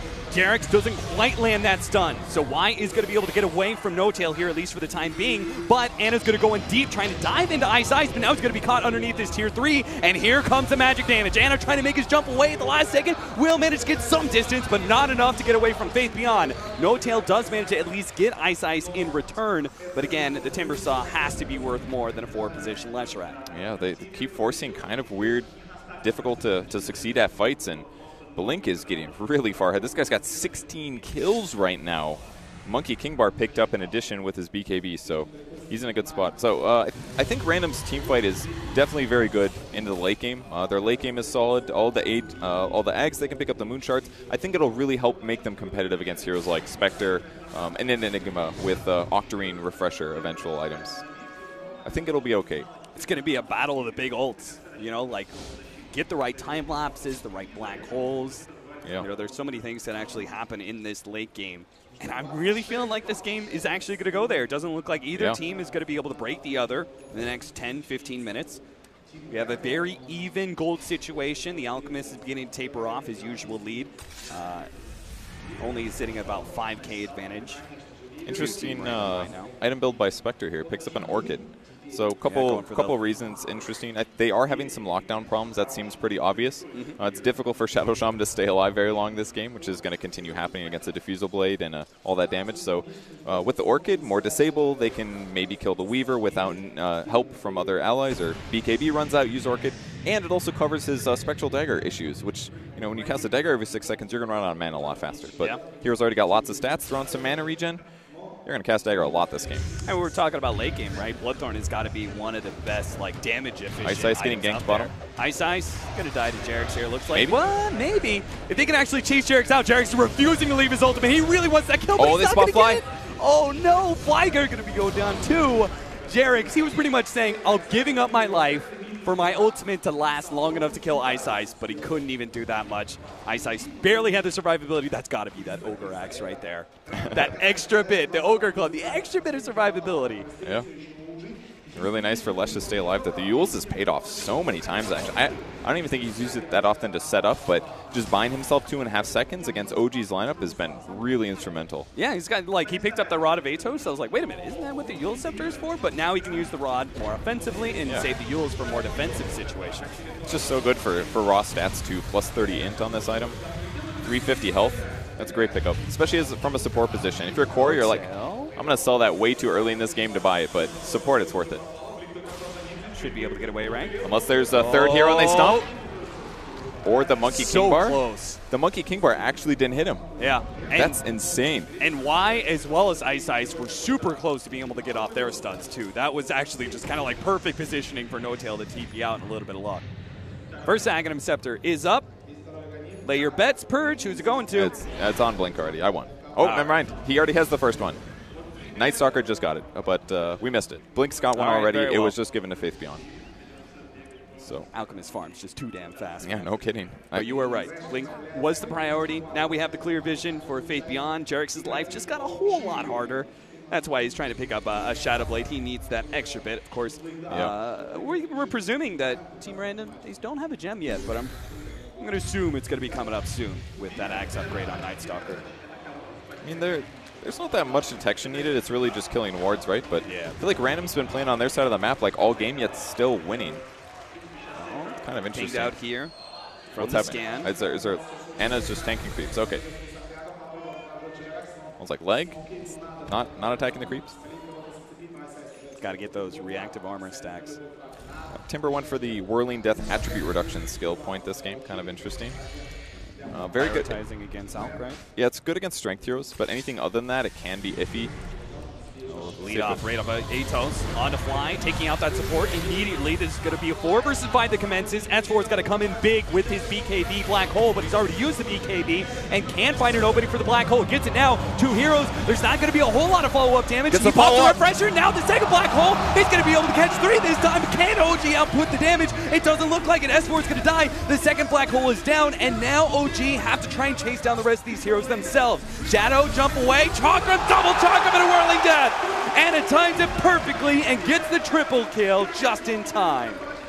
Man, Refresher Enigma looks real good. That was the most obvious incoming disable from Night Stalker, but instantly S4 was like, next BKB, and I'm going to Black Hole you guys.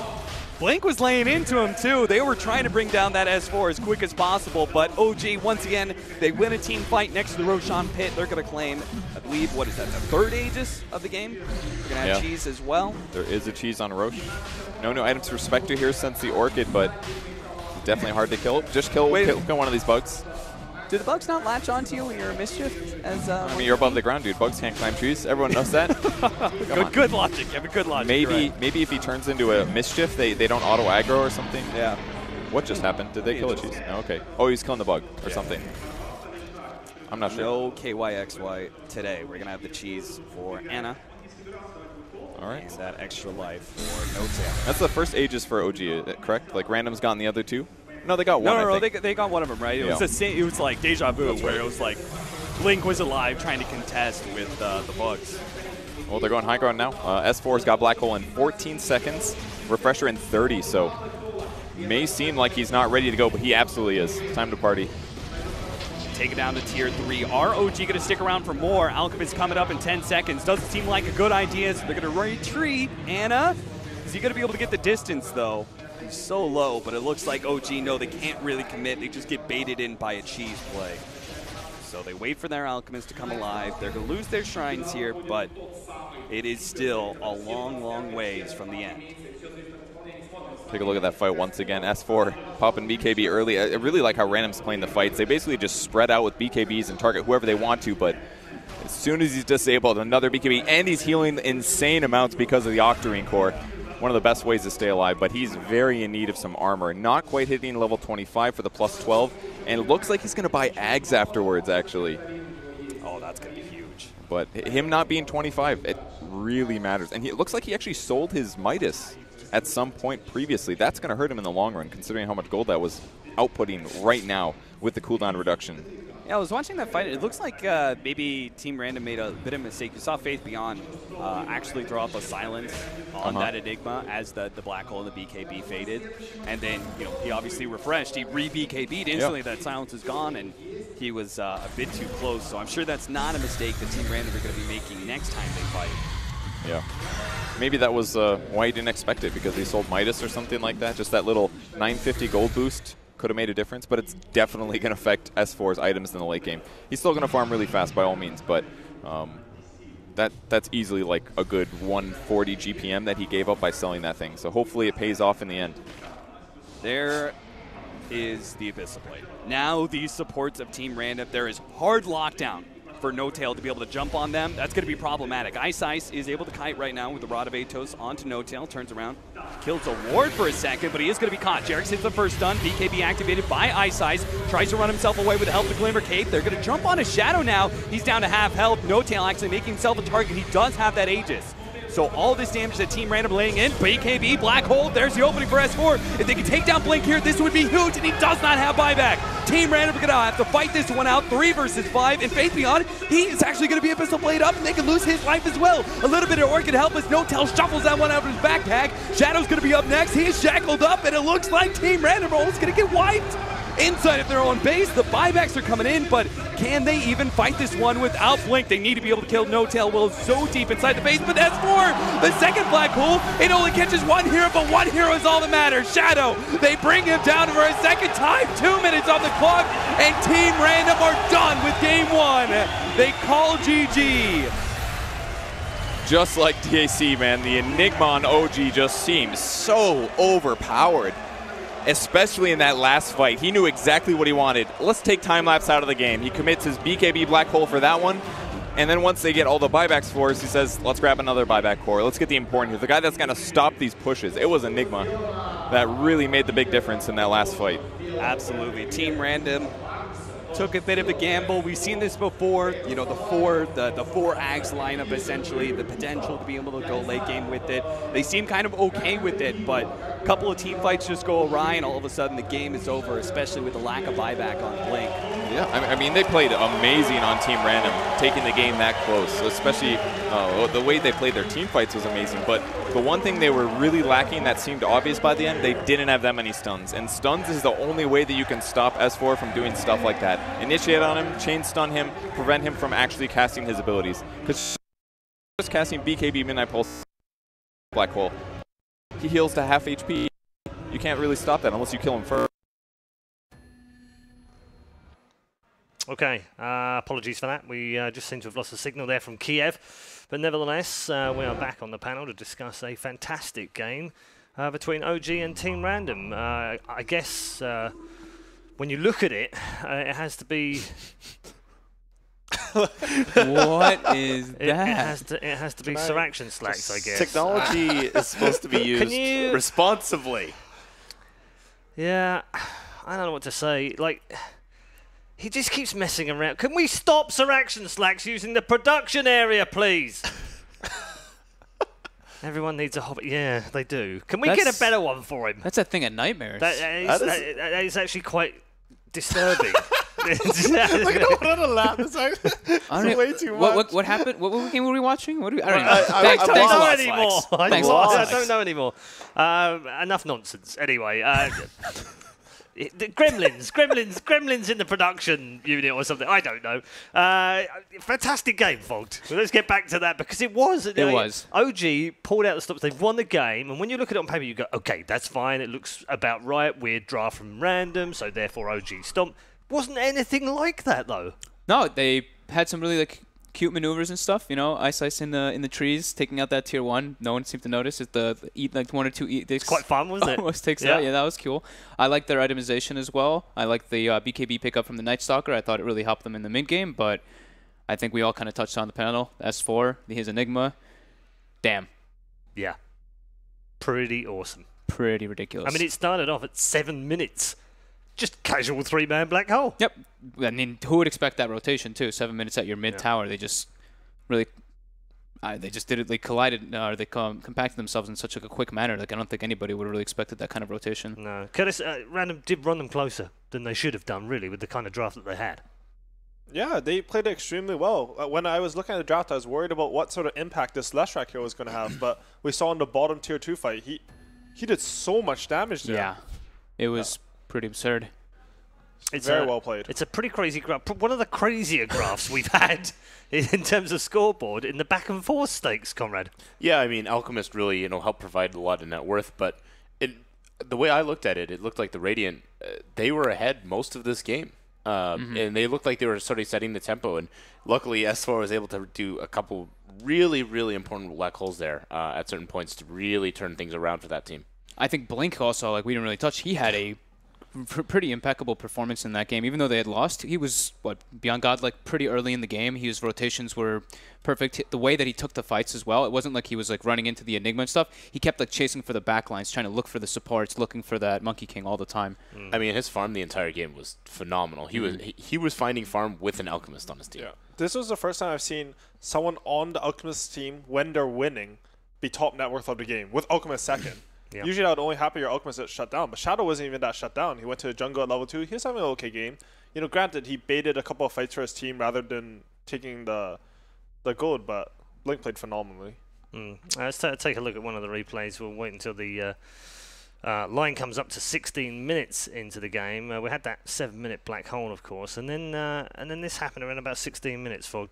Yeah, this is the one where Jarex chases the Alchemist all the way on. They do end up cleaning up the Alchemist, but they get completely chased out by this Weaver, by the Leshrac, as Curtis is mentioning. The Lesh ended up doing like 3,000 damage because of the mass amount of minus armor that was put on, so the Edict starts stacking up and then just running in with Pulse Nova and the movement speed. We've got one more clip in here as well. Overall, Conrad, though, you kind of expect OG to come through this? Yeah, I think so. I mean, they're a team that's won 3 majors. They've been playing together for so long. They're really, really hard to underestimate when coming into these events. And, currently we've seen Team Random. They haven't been performing. The games were close in the group stage. I think they had one of the harder routes during the group stage. So, don't sleep on those guys either. But OG's, Fly was talking about mental fortitude. That just showed right there. That was a hard game to come back from. It was a tough game. Who do we pick out for MVP? S4. I'd have to say has to be, doesn't it? Yeah, has to be. Because it wasn't just one black hole or even 2 black holes. It was many black holes. And it was the way he did them, too. Yeah. He's just so consistently clutch. Yeah. Those are super high-pressure situations where the team is on your back. If you don't land that black hole, you will lose that fight. It's just how he does it, too. Like, every single black hole, he would drop a midnight pulse. He's in the middle of, 4 heroes. He has to get this black hole off, but he has a presence of mind to know that if I do not drop this midnight pulse, my black hole won't matter. So he's willing to take that extra little bit of time, and he does it so quickly too. So yeah, the first black hole as well. For the positioning that he had was incredibly good. Yeah, he just you didn't even see him coming. He predicted it too. Yeah. If you saw his player perspective, we saw a quick glance at it. He's pinging. He's like, all right, they're gonna be reacting here. They're gonna TP and react here. It was 7 minutes in, and he gets that one. The later one too. He BKBs near the Roche pit, walks towards 2 or 3 heroes, kind of forces the attention toward him. Then he moves back toward toward the river in the middle, forces attention on him, and then he gets a big black hole, refreshers, does it again. It was just really good presence of mind and patience. I was just looking through the results from the group stage, Conrad, with Random. They did have a tough road through. Lost 2-1 to VP after a close game. They lost the first game in 20 minutes. And then the second game they came back and won. So they got stomped first game, came back, and then got stomped again. It seems to be a little bit of a pattern as well. They had a tough 3-game route against IG Vitality in the first round as well, after being a game down. Could have lost that one.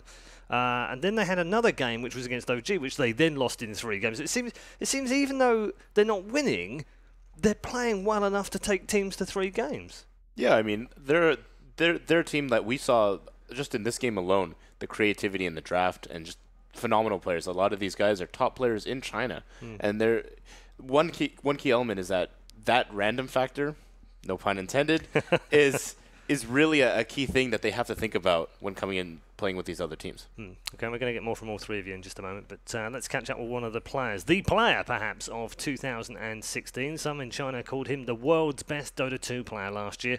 Hasn't quite hit the form that he had last year this year, but he caught up with Shiva just before they entered the round of 16, and he is Faithbian. Team Random, Faithbian, welcome. Now, I got to ask first, Team Random, how did that came to be, rather than Wings? 就是和俱乐部，大家觉得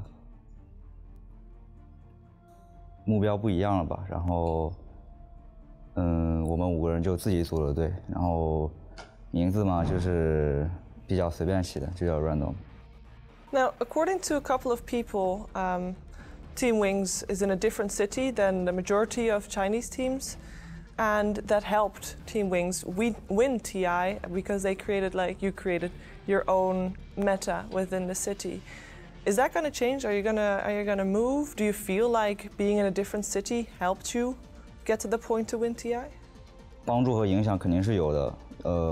因为重庆，像比较实力比较强、比较专业的俱乐部也就我们一个，所以环境可能比较干净一些、纯净一些吧。然后我们之后应该是在重庆吧，但现在一切也还说不准。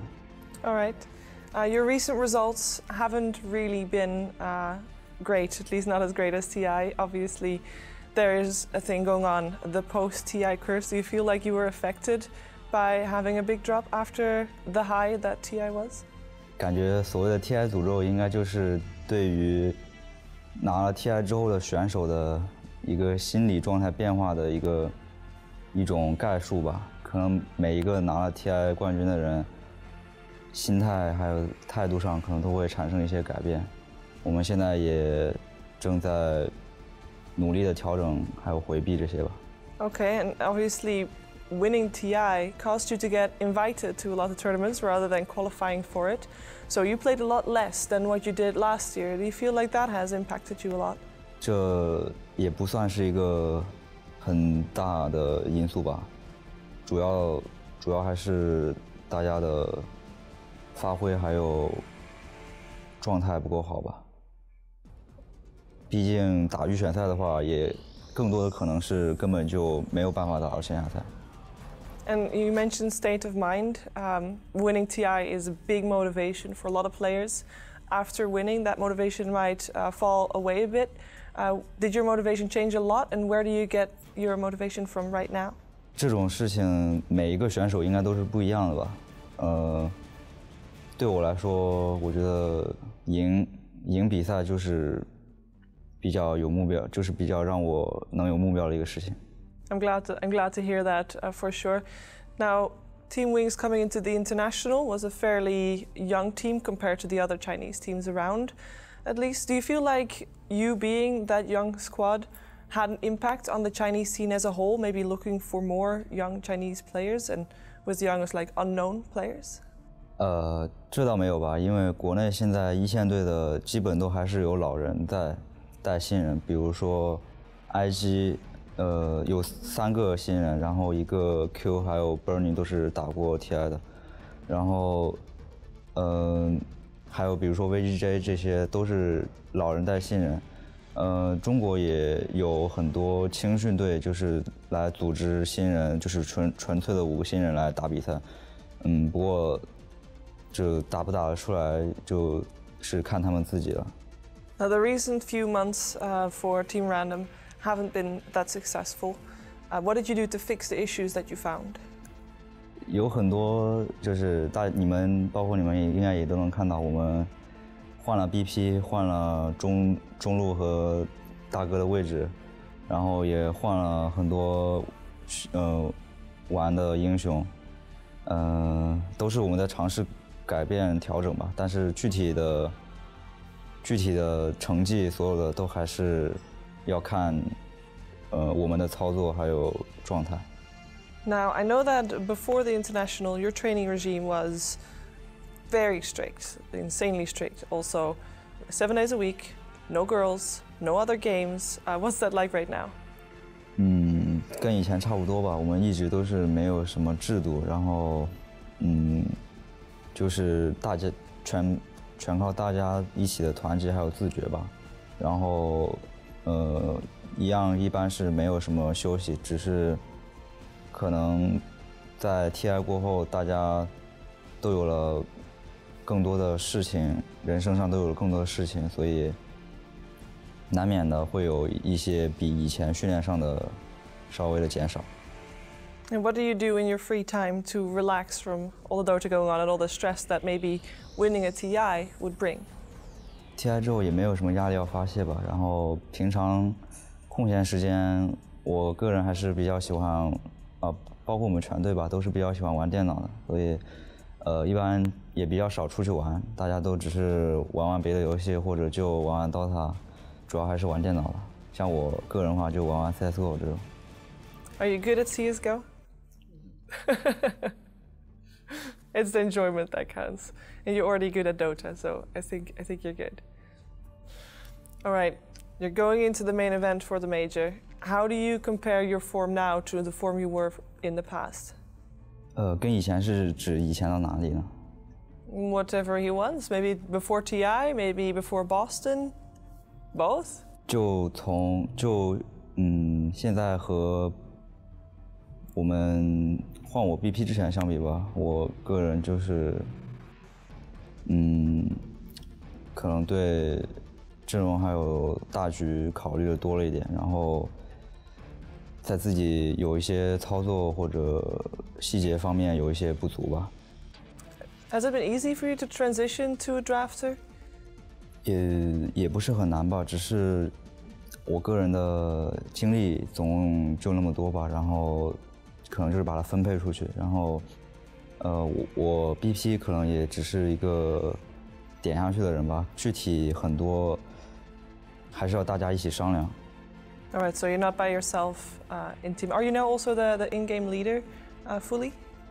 这个还是根据很多的游戏情况来定吧，只不过我们队平常酱油就是3、4、5号位可能说话偏多一点吧。All right, I look forward to seeing Team Random play at the main event. Thank you so much for taking the time to talk to me, Faith-Bian. 谢谢。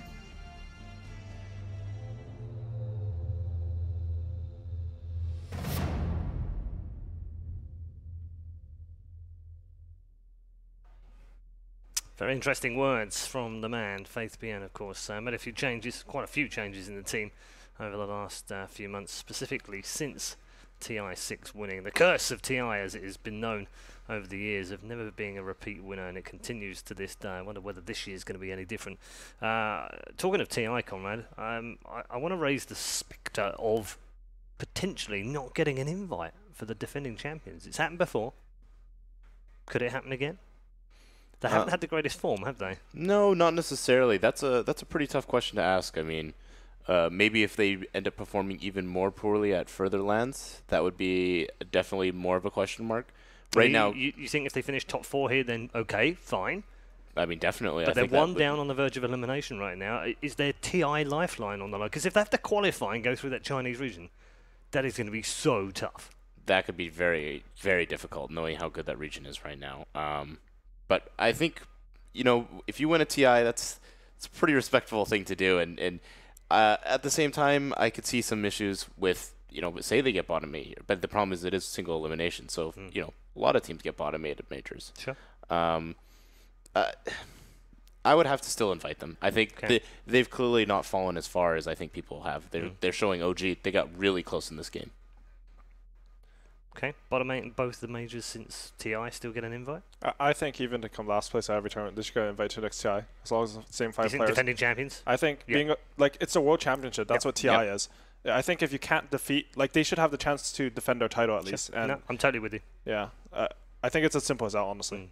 Okay, so we might not even have this question to answer. They are, of course, getting back to the lobby for game number 2. Let's switch our attention to the draft for game 2, folks. More randomness. Yeah, I mean, they drafted 2 new heroes in this one. They shared 3 heroes, but I think I think it was very strange to see them pick up the Alchemist, just from like the stat that you said, especially like they have not won with an Alchemist. Although they did do it with a different switch up. They did have Shadow playing it instead of Blink this time around because they have swapped roles since they came here. I think they showed a pretty good showing on it, but I think we're probably going to see them still just switch up the draft. I mean, that's Faith Beyond said he's been looking at the bigger picture, like he mentioned in the interview. So I think he's just going to be just counterpicking in a way. That's the way that they like to play. Do you think maybe they've changed too much? I mean, they've changed drafter, they've changed roles, they've changed heroes, they've changed almost everything they can change. Have they gone too far? I feel like they're sort of desperate at this point. I mean, the only thing they can change after that is roster, right? Which I really hope doesn't happen. But Wings, as a team, their drafting is sort of cool, unique to them. I think even though they switched from Innocence to Faith Beyond, it's still somewhere that they'll draft like a first 2 heroes that they want to build their lineup around. And then our other heroes will complement those heroes, and that's something that other teams don't necessarily do. Yeah, I mean, he said in the interview, Conrad, he just clicks the button. I mean, it's sometimes some teams, have a dedicated singular drafter. Other teams, it's a whole team process. Yeah. I think a lot of the teams that I've seen a lot of success have 2 or 3 people that are loud voices, while others can, give that input when is necessary, or maybe when it's their hero. Sometimes a little bit too much theory crafting going on in some of these teams. I mean, we saw Team Random. I would call this a theory craft lineup, and it turned out a lot better than I expected. Yes, I did like the way that they kind of approached it, though. They saw the Spectre early on, and they approached that to going for like this kind of like late-oriented lineup. Didn't work for them, but you could see what they wanted to go for there. That this lineup they had does scale potentially into late game very hard, but that Enigma is just way too much to deal with. So maybe we'll see them take that out, maybe ban in 3rd, 4th. Okay. Well, I'm hearing that we've got a small delay with the players returning back to the lobby. So whilst they're doing that, why don't we take some more social media questions from either Facebook or from the Reddit post, depending on where you've put them. Our next one is: do you guys think Notan is a better player as a 1 rather than a 5? I think you can't argue with the results. No, I mean, he's won 3 majors as a 1. I really think he's a phenomenal player all around. I used to manage him back when he was playing the support role back on Cloud9, and I don't know. I think he's a very talented 1 player and very underrated amongst not a superstar necessarily, because he has so many other superstars on the team. I think he has an interesting way that he approaches, because he plays the 1, quote unquote, but sometimes he plays like as an acting 2, because he's very. I mean, I always had the nickname. I said it a bunch of times at Boston and everything. Brotail. He always sacrifices himself for a team. He's always willing to put himself out there for the greater good. So I think that's the interesting thing, but I think that also maybe comes from him playing as a 5. So I think that's cool. I think based off like his results, you'd have to say that he is a better 1, but he also was an incredibly good 5, so it's hard to say. Yeah, Curtis, you and I were talking about Notal the other day on how many heroes he's now played. 103, because he's played a brand new hero at the Kiev Majors. He's now at 103, which is just absurd, frankly. It means there's only 10 in the pool, including the newest ones, that he hasn't played yet. Only 1 player has played more than him, and that's Fear, who's played 104. I think we worked it out. You played 81, which is pretty decent yourself, isn't it? Yeah, I didn't know I played so many. I was like, maybe 10. I'll go up to 12. But the thing about Noto is like he's grown as a player a lot since then. I think it's really hard to say he's better at 1 position or the other, because I think if he switched back to support, he'd be a phenomenal support too. We just don't know. Yeah. Current meta, do you think he'd like these roaming supports? I mean, he was a great Wisp player back in the day. He's a really good, we called them killers, like roamers who like to kill. There are roamers who like to pressure, there are roamers who like to kill. Back then, I think it was him and Misery who are the best killers. Right. Fun question. Very good indeed. We're still waiting for the players to get into the drafts. Let's take one more question, see if we can fit one more in. We'll try and get as many as we can in. Can Conrad tell us about his cup from intentional_feeding? I think you should read it out. I think you should. And in the voice. I can't do the voice. You don't want me to do any voice. There's no acting here. I mean, you do want it. Okay, you should explain where you don't want it. No, you don't want it. For those that don't know, you should explain where it comes from. It comes from, it's in the bag. One of the things you can do, you can select Predictor before you start your game. This is the Skywrath Mages one. It's the longest in the game and possibly the most obnoxious. So one of my favorites, personally. Okay, let's. From the ghastly Eyrie, I can see to the ends of the world. And from this vantage point, I declare with utter certainty that this one is in the bag. That's pretty close. OG. Oh, I've not heard that version before. It's one of the new ones they just threw in the last patch. Just updated it for the major. No, yeah, I don't know. A lot of people actually know me as wow. I guess then they're going to need a cup for all that vodka, apparently. Oh, well, they got cosplayers as well. The sights and sounds of the Kiev Major has everything that you'd expect a major to do, including some high-quality cosplay as well. Yeah, I know some people have actually traveled to the event to cosplay, and that's always a really cool thing. You know, becoming more and more popular now as well. Yeah, and it's funny because I think Dota cosplay has always been one of those things where it's the best, Conrad. Well, it's not just the best, but it's also talked about very often, but you don't get to see it as much. We really focus on the pro scene, but there's a lot of fantastic artists, a lot of fantastic people that really come and bring and show that the community is more than just these competitive players. No, you're right. It's an incredible community full of incredibly talented people that contribute in many, many different ways, both in-game and out-of-game and at tournaments like this as well. It takes me back, I think it was Frankfurt 2014, I want to say. Maybe it was the 13 one, but there was the Timbersaw costume on stage. Oh, that was crazy. That one was phenomenal, one of the greatest pieces of artwork I've ever seen at a Dota event. It was just sublime. And for me, I particularly remember the Manila Major, some of the ones that came out there, just showing that this community was really interested in bringing Dota to their city. Absolutely. And then there was that really, really bad cosplay at TI. It was a Timbersaw. What was that? I'm being cheeky. I'm being cheeky to Casey. I am being cheeky to Casey. If she is listening or watching, hi Casey. You are missed, of course. We hopefully will see you again at TI this year.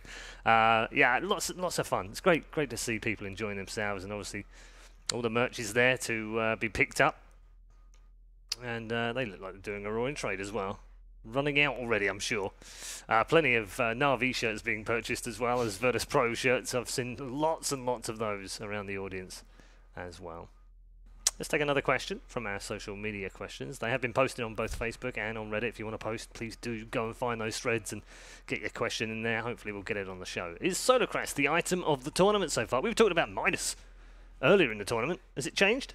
It looks like it's starting to. I think it was already kind of there with the Midases, but yeah, I would say it is. I think they posted Nox poster stat or Nas poster stat. It's been picked up. There's been like 3 average per game some of the times, like even one 3 team. 3 average? Or I think like including both. No, sorry. There's like 2 something because like one time a team had 2 and the other team had 1. Okay. So, but we did see it being picked up on like even 2 times on like one team, which is pretty surprising. But the item's gotten buffed so often that. Yeah, got to use it eventually. It's actually great. If you have a Solar Crest, you get an ally to cast Solar Crest, and you get like 41% evasion and 24 armor. That item's amazing. I don't know what item of the tournament, just because it's been good for a while now.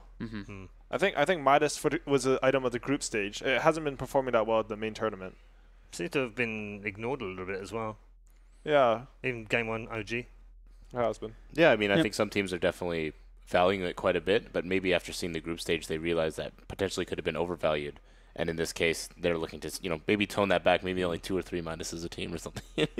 Does it ever surprise any of you that the change in the meta in a tournament like this, that's a little bit longer than most, where it maybe lasts over 2 weeks, not in total terms of days, but in terms of the length of time players are in one location? Does it ever surprise you that the meta changes so quickly from almost from day to day, game to game, not just in terms of hero choices, but also in terms of play styles, itemization, and so on?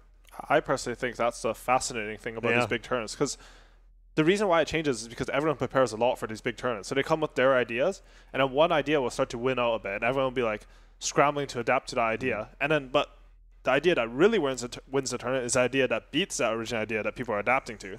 So the contest is like, can I grow my idea bigger than the one that will beat it? And it's just, it always happens. Like every big tournament has its own meta. And one of the interesting things about this tournament is that we didn't really get to see a bunch of games on this very, very latest patch before it came. So only things like scrims or, a couple of the DPL games and H-Cup games, those were the only sort of things we were able to run off of, and only, talk to a couple of teams that got some ideas, but what we've been seeing here has been very, very interesting, especially how many heroes we've seen. I think that's just the beauty of Dota. Like, there's just so many different ways to look at it, different ways to approach games, even like throughout the tournament. We always talk about the tournament meta, so it's pretty ridiculous to see how much it really does just get it. Look, the teams adapt. They learn from each other. They take a look at somebody else. They're like, that's actually pretty smart. I'm gonna go ahead and try that myself. And you try, and you're like, this is pretty good, guys. Yeah, I mean, I got to play a Ricky in a pub the other day, and I thought the hero was pretty good after watching a few of these games. But wow, does it feel even more and more and more powerful? Because you were playing it. Yeah, I think so. Maybe it was you, plus the Ricky, but mostly yeah. Like it will be when me and Paul play Windrunner Pugna. Oh, that's totally going to be a thing. Like, we're not supposed to say anything, Curtis. We're supposed to be doing that for TI. Just to check, was it 100 heroes that were played at this tournament? Yes. 100 picked or banned. I think it's 97 that have been picked. I think it's 3 that haven't been picked but have been banned. And Pugna's one of them. Pugna was banned once. Yeah, it was banned once, not picked. I mean, they're saving it for the finals. Obviously. Yeah, that's what you do with your best heroes. Or they're saving it for TI. Because that's been done right before, you know. Well, save it all for later. That's the plan too, right? Don't pick it here; it gets buffed again. Don't pick it at the next tournament; it gets buffed again. We spoke about this in a joking way, where maybe the players could club together and have a secret society where they were like, guys, no one pick Naga Siren for 8 months, okay? And then hopefully it'll be really buffed, and then we can all play it. It'll be fun. Naga's fun. You don't know about the secret Naga team house? It's it's a tree club, and we just all sit there. We talk about ways to get Naga into the meta. I knew it. I believe it. This man's such a Naga picker. I like that hero. I think. I mean, I think I like watching it because I like high mechanical skill play. Oh, I thought he was going to say the player's misery. that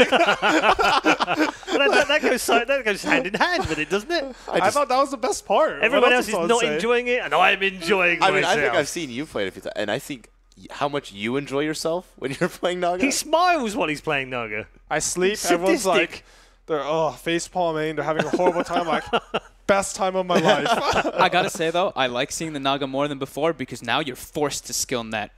Back when I used to see Nagas with the 4-0-4 build and stats and 0 in net. Not even 1. 21 minute or level 21. It's like 35 minutes in the game, and it's like, all right, guys, I got 1 point in net now. I can actually assist you a little bit rather than just being a complete split pusher. Thank you, 7.0. You made my dreams come true. Because that was the worst. You've made me a team player. You're a support running away from someone. Your Naga would be standing there. He could sleep for you. He's like, nah, too big a cooldown. Yeah. He could net for you, but nah, he has stats. Skill net. Sacrificing 2 stats for a 2-second disable. And it got buffed. So Roots did get buffed after the 7.0 change as well. Yep. So. Okay, you may have seen some live footage of a very long line, which was actually the people queuing up to go and see Virtus Pro, who are waiting today to do some signing and some photographs. We're still waiting for our lobby to come up, so while we wait, we will hand you over to the capable hands of the man who is the Major of Mischief.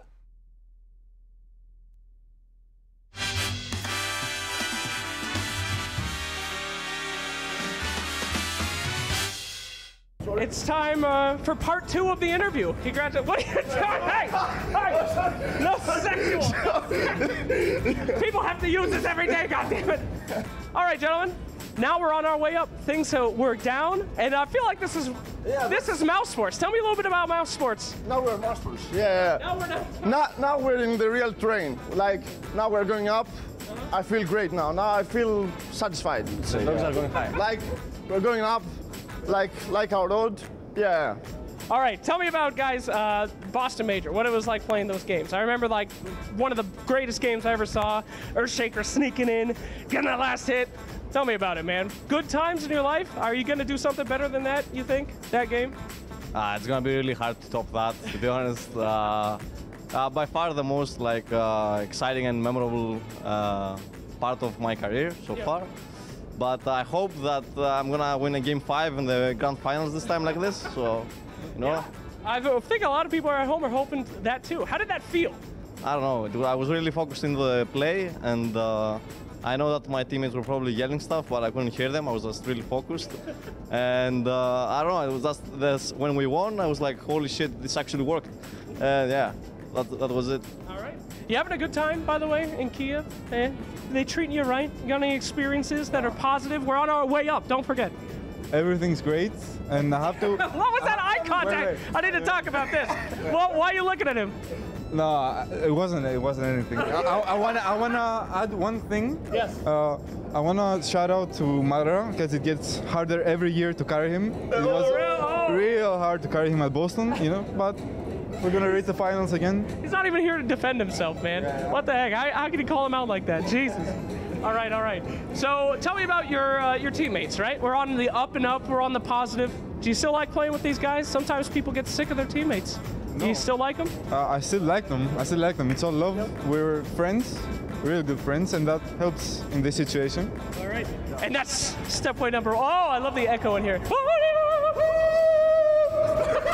was perfect as we ascend higher in the world's longest escalator. All right, we really should, just stop this content. I feel like we've gone very far. Okay. Right after we're done on the button, we're doing one more. We're almost there. Waited. All right, we're going higher. Okay. So, Spartan, you're an interesting boy. You're an interesting character. Thank you very much. What after Dota? Will there ever be an after Dota? Are you thinking about that at all, or are you just 100% focused on the Dota life? 100% focused on Dota. Afterwards, no, I only discussing about this time, let's say. Right. Okay. Right now I'm it's Dota only, right? Yeah. All right. So since I'm feeling old. Yeah. No, you're not old. Come on. No, I'm feeling it all. All right, I hear you. Okay. All right. So talk to me about your favorite thing in Dota. Since we're on the positive upswing, what's the best thing? Fight. Fighting in Dota? Of course. Why? Just fight. That's it. Go fight, bro. That's it. A good answer. Favorite thing in Dota, sir? Farming. You guys are so real. Sniping couriers. That's the best. Oh, of course. Favorite thing, most positive? Playing Legion Commander with Pullman Shield and making the carry cry. Wow, that's harsh. He wants to get rid of that Legion Commander, man. Yeah, I know. He's a support player. It's obvious. Why? It's opposite. Yeah, indeed. Well, that will actually do it. We're finally done. We're back at the top. Gentlemen, whew, what a ride on the world's longest escalator. I feel like I'm a new man. I know so much about mouse sports. I know so much about myself. You learn stuff about you. What did you learn in this? What did I learn? What did you learn about yourself? I learned new name, but same old squad of complete psychopaths. I love it, guys. Thanks for being you. Thanks for joining us. And we'll see you guys some more here at the Kiev. See you.